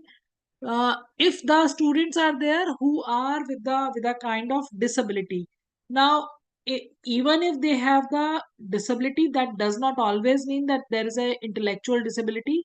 They can always be the part of the engaging discussions.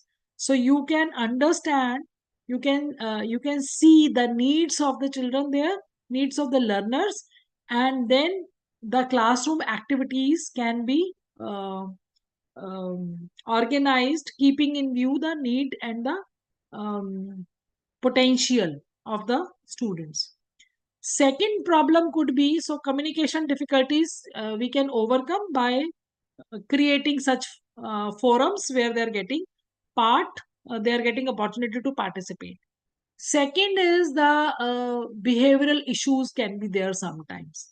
Now here the behavioral issues generally come into the picture if there are specific disabilities are there, and especially the intellectual disabilities are there, or the neurosensory problems are there. For example, I was talking like if somebody say ADHD, um, attention deficit syndrome is there, hyperactivity is there, Asperger's syndrome is there, autism is there. If those kind of things are there, then there can be some challenges. But all those challenges, they can be overcome. Although you people are in higher education institution, so I don't think that to your institutions these kind of problems will be traveling. But since we are enhancing the opportunities and the accessibilities for all type of students in all type of institutions, so this is now quite possible that such problems are traveling to the higher education institute also. And for that there shall be the properly trained special educator and the counselor in the institution, and you should be able to take the training from them to handle those problems. Then if such cases are there, then the individual education plans, IEPs, need to be created, and these individual education plans can be created by in consultation with the different subject teachers, with the classmates, the learners who are the peer learners, and they understand the problem.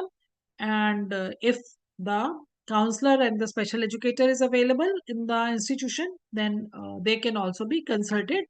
But individual education plans, they are always the small short term plans.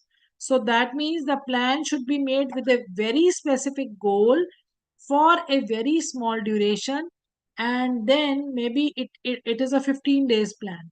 So after 15 days, just try to analyze that what all has happened in the past 15 days, what kind of progress is made, and then start moving further. So sometimes the progress may seems to be very small, or you may also feel that no progress is happening.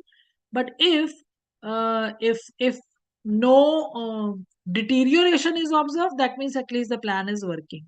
So the individual education plans are very much required, and here the peer mentors can be made. Then sensory overload. So again, I think that if the institutions are equipped with the resource room, with the sensory material, sensory equipments, then this is not going to be a much problem. Okay, and then the teachers need to understand different teaching learning styles, personality attributes, attitudes, the demography of the student population. किती व्याज येते बघा म्हणलं 1 लाख रुपये व्याज येते तेवढे बँकेत टाकतो म्हणले टाका ते खेळायचे तोवर टाका.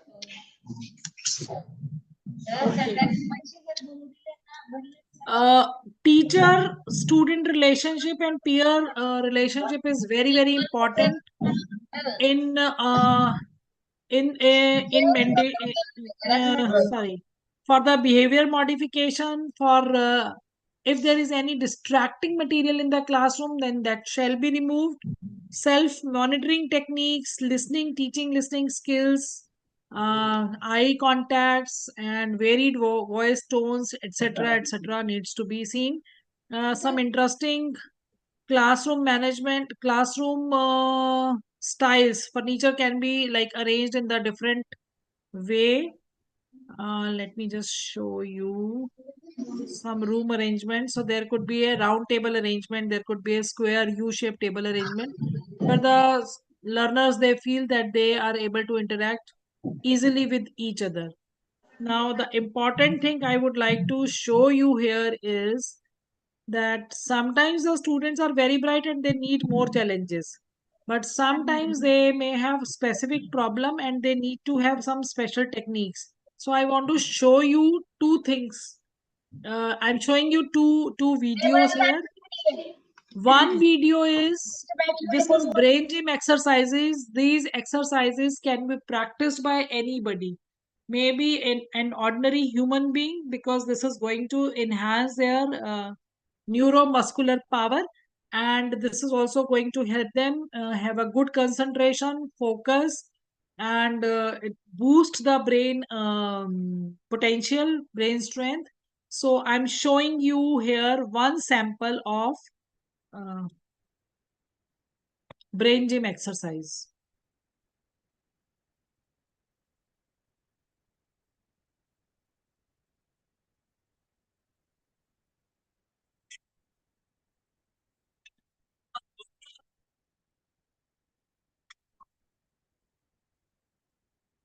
So this is a video from the YouTube, इसलिए आप you can see the advertisements. Yeah, see the exercises.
How many of you can do these exercises? I do before I get ready to go.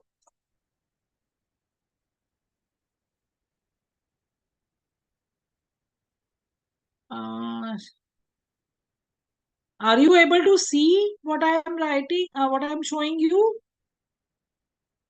No, ma'am.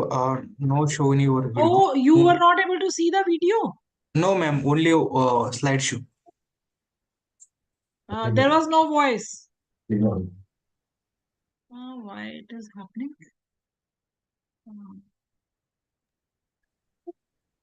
Ma'am, yes, you can stop this slide layering and then reshare your desktop.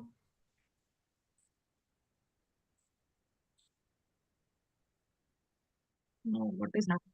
Yes, ma'am. Yes, visible. Yes, visible. It's visible now. Yes, ma'am. It's visible. Okay, okay, you did. Ma'am, increase the volume. Audible is not. I'm stopping this video now.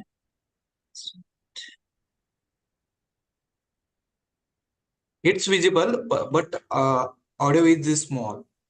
It's not audible. It's not You audible. can increase the volume.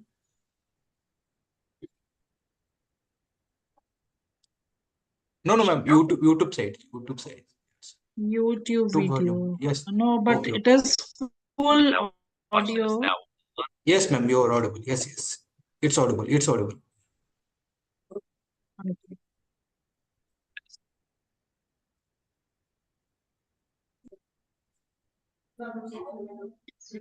So basically, these brain gym exercises actually they increase the neuroplasticity. Even we have heard about the Hasta Mudra Vigyan. So it is, if you see, it is like that. So lots of such videos are available.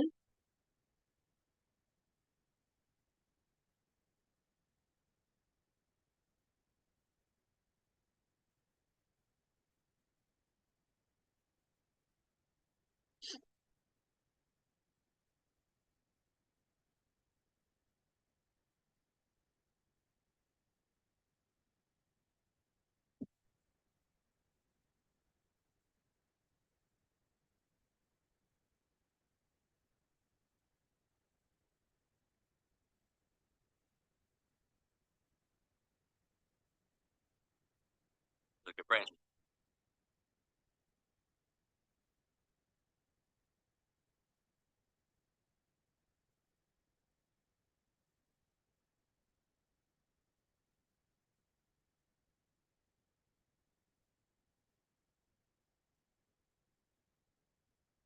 So you can still see this, no?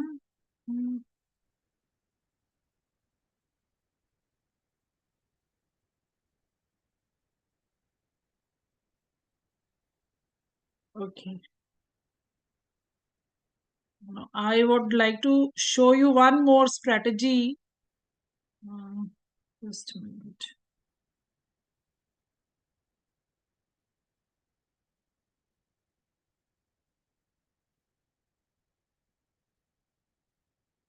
Okay.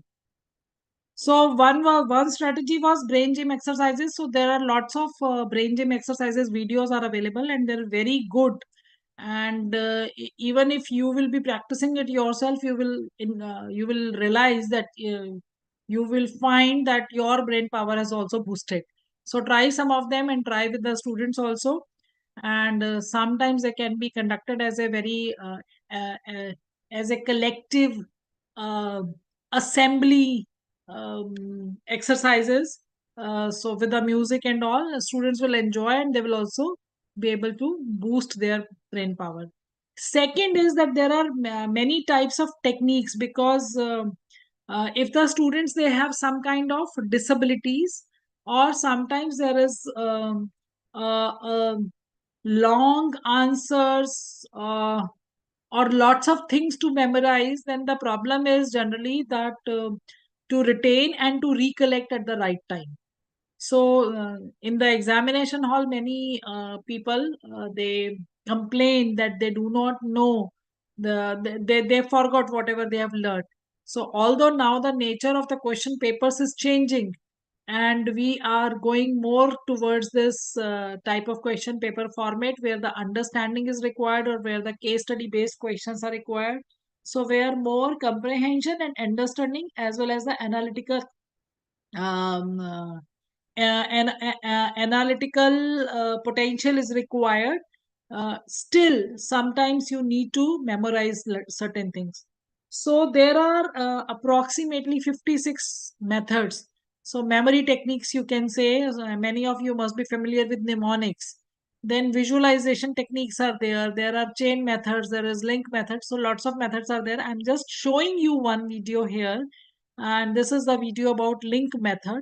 So all these videos, they are available free of cost at the YouTube. Anybody can access them. You can also see that which video will be useful for the students. So I'm just showing you another video. Please see this carefully.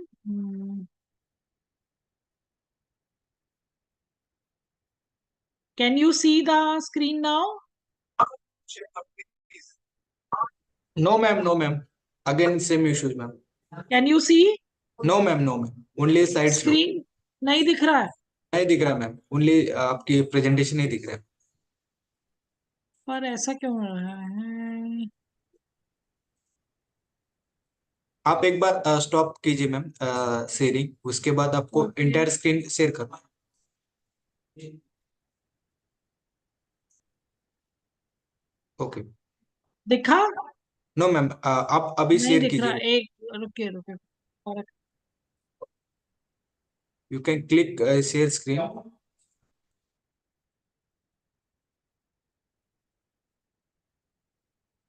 ये मैंने share किया. Okay. और ये screen के ऊपर ही जो हमने presentation पर ही लिंक डाला हुआ है उसको हम क्लिक कर रहे हैं.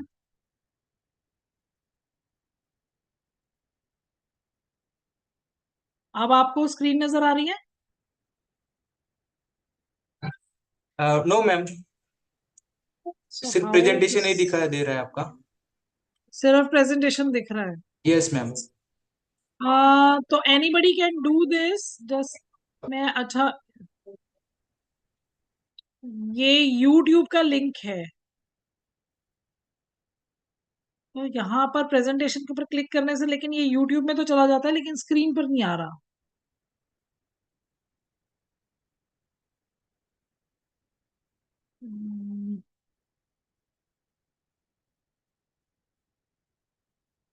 चलिए, you can take note down this. अगर आप लिखेंगे ना link method to memorise long answers YouTube पे भी, तो you will be able to see that. मैं दिखाना चाहती थी कि कैसे एक स्टोरी से लिंक करके और किस तरह से कॉन्सेप्ट की को याद रखने में या समझने में मदद कर रहे हैं. But okay, let's move forward. Now there are two things. जब भी हमारे पास जब हम इंक्लूजन की बात करते हैं और डाइवर्स बैकग्राउंड की बात करते हैं, तो उसमें चाहे हमारे पास डिफरेंट कुछ सोशो इकोनॉमिक डिसएडवांटेज ग्रुप से हो या डिसेबिलिटी ग्रुप से हो. Now two things are required. One is accommodation and another is modification. So what is accommodation in the teaching and what is modification? When you know that students are sitting in the same class and they have to learn the same content which has to be done by rest of the other. So if the same content is to be covered by all the students despite of their different backgrounds, then this is known as accommodation.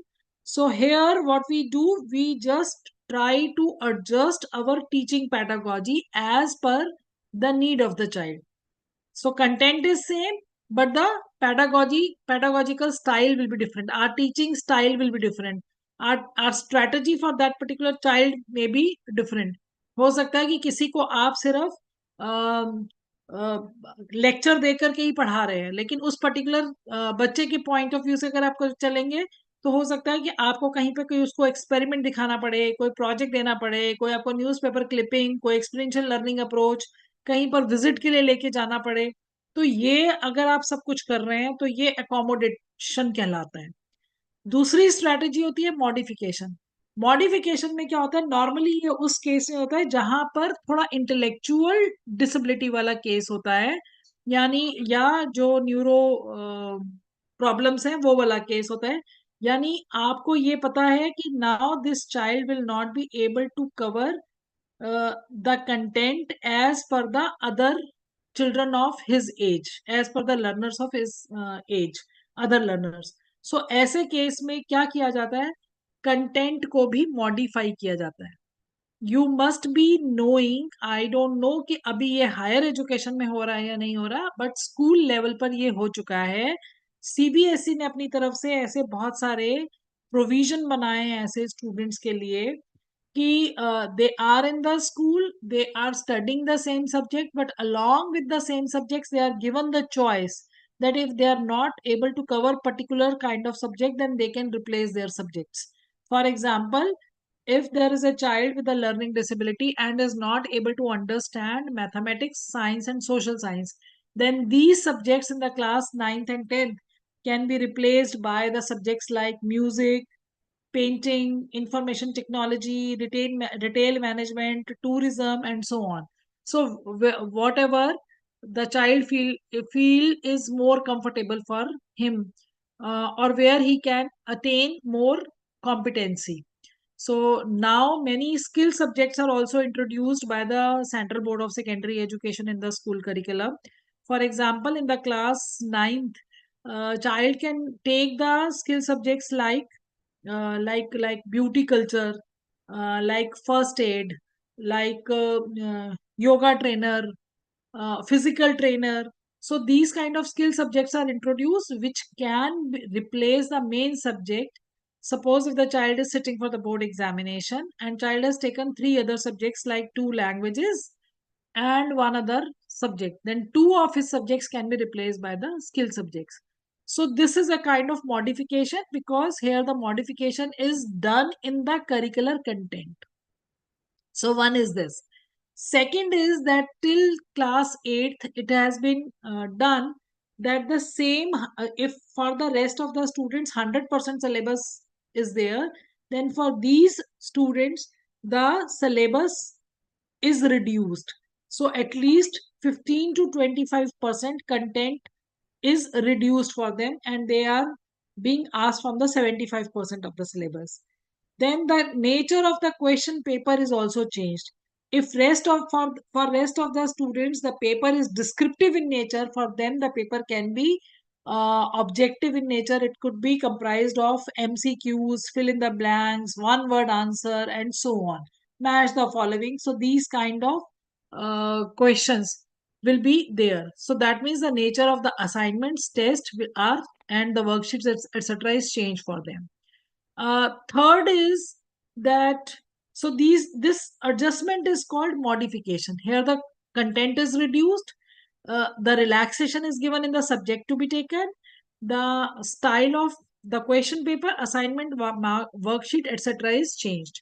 So one should be very clear while having this inclusive practices that what is your requirement, that means what is the requirement of your learner, accommodation or modification, and what your system is allowing you to do. So in schools the provisions are there, but I don't know whether these kind of provisions are there in the university yet or not. Second thing is that in the board examinations, this has also been practiced that if the child is facing a particular learning disability and suppose he's not able to cover up his paper in 3 hours, then 1 additional hour is given. So the child is given 1 more hour, 1 extra hour to complete his paper. Sometimes children also need a scribe. They are not able to write themselves. For example, if somebody is having learning disability, dyslexia. Now in dyslexia, what happens? The child has good intellectual ability. The child is good in speaking, in communicating, but child is not able to write well. So they have this kind of problem that the writing disability is, writing ability is not up to the mark. So in such case, the scribe can be given. That means a writer can be provided to them. So they will be speaking and the writer will be writing. So writer will be reading the question, writer will be asking the answer from him, and he will be narrating, dictating the answer to the writer so that the paper can be written in a right manner. Then there are children who has this kind of disability where they require even somebody to probe their thinking and to make them understand the question. So in such cases, along with the writer, one prompter is also given. So one person will be there who will prompt.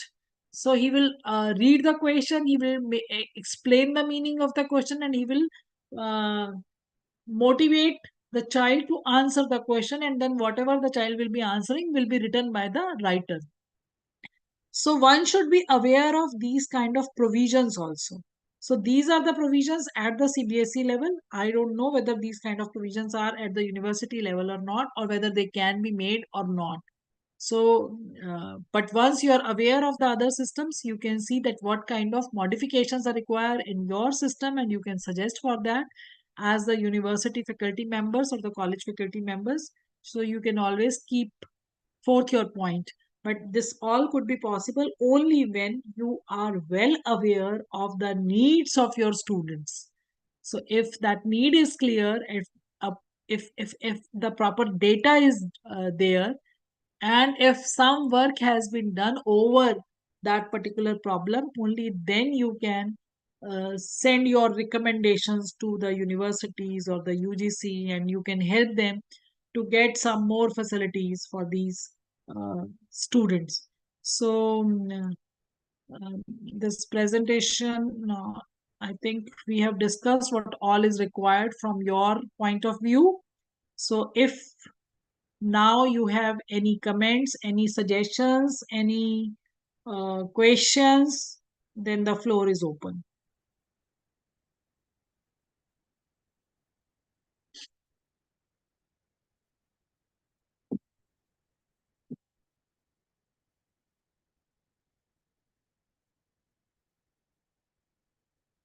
Okay, any questions, suggestions?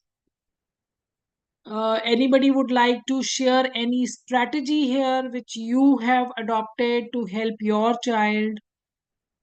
Anything? Any case you have come across and you feel that you were able to make any difference? Doctor, some people are asking for the feedback forms and all.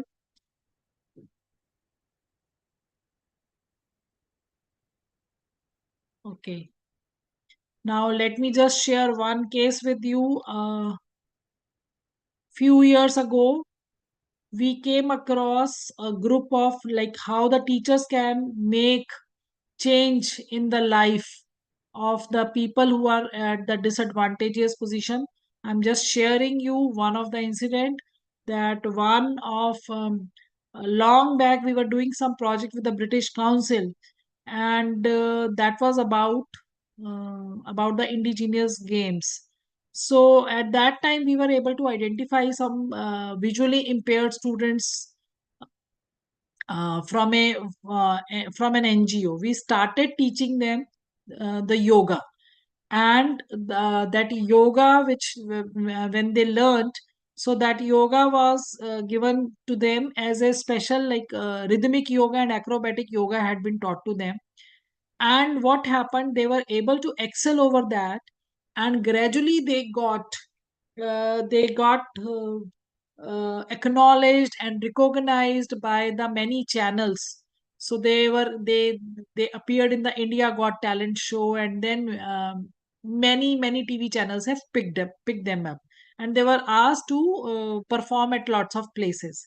So these students, now that team was the first team of the South Asian countries, which is of the visually impaired students and which is performing acrobatic yoga. That was quite difficult. So now these students, they are actually the accomplished students, because they are acknowledged nationally and internationally. So one day these students, when they came to meet me, they shared a very interesting story with me, which I feel I want to share with you, because this gives us an inspiration that how our small intervention can change someone's life. And that story is that boy told me that my parents, they have abandoned me. So the child was belonging to a very well acquainted family. Economically they were well acquainted, good financial status, but since the child was visually impaired, so parents, they did not wanted the child to be introduced to the other family members. So he was sent to an NGO, he was staying there. And he was telling me that whenever I was used to go back to my house, nobody was recognizing me. My cousins, they never talked to me. I didn't had any friends there. But once they were acknowledged as the stars over all TV channels, so when this time the child went back, so he said, for the first time my cousins talked to me and they brought even their friends to meet to us. And everybody has told us that please uh, teach these techniques to us also. We also want to learn yoga. And he was telling me, ma'am, now I have told them that I don't teach it for free and I charge. I have this many, this is my coaching fees. And he started charging them. So the students who were not even recognized by somebody, when they got a skill, they actually become self-sustainable. So their self-esteem became high, they got confident. So this is, I'm again endorsing my own words that I said in the very beginning, that when this UNCPRD Act was made, it was the purpose was to empower them and not to make dependent on ourselves. They are not there, they don't require our pity and our charity. They actually require hand holding. Everybody has potential and we need to give them opportunity to understand that potential. So I hope that with the today's session must have given you some insights and some inspirations too. You can change many lives. You have that power in your hand. Thank you so much.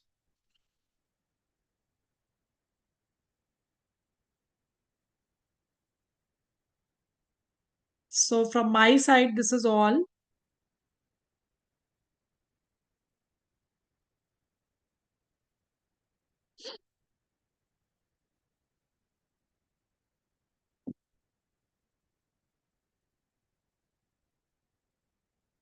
So can we culminate the session here?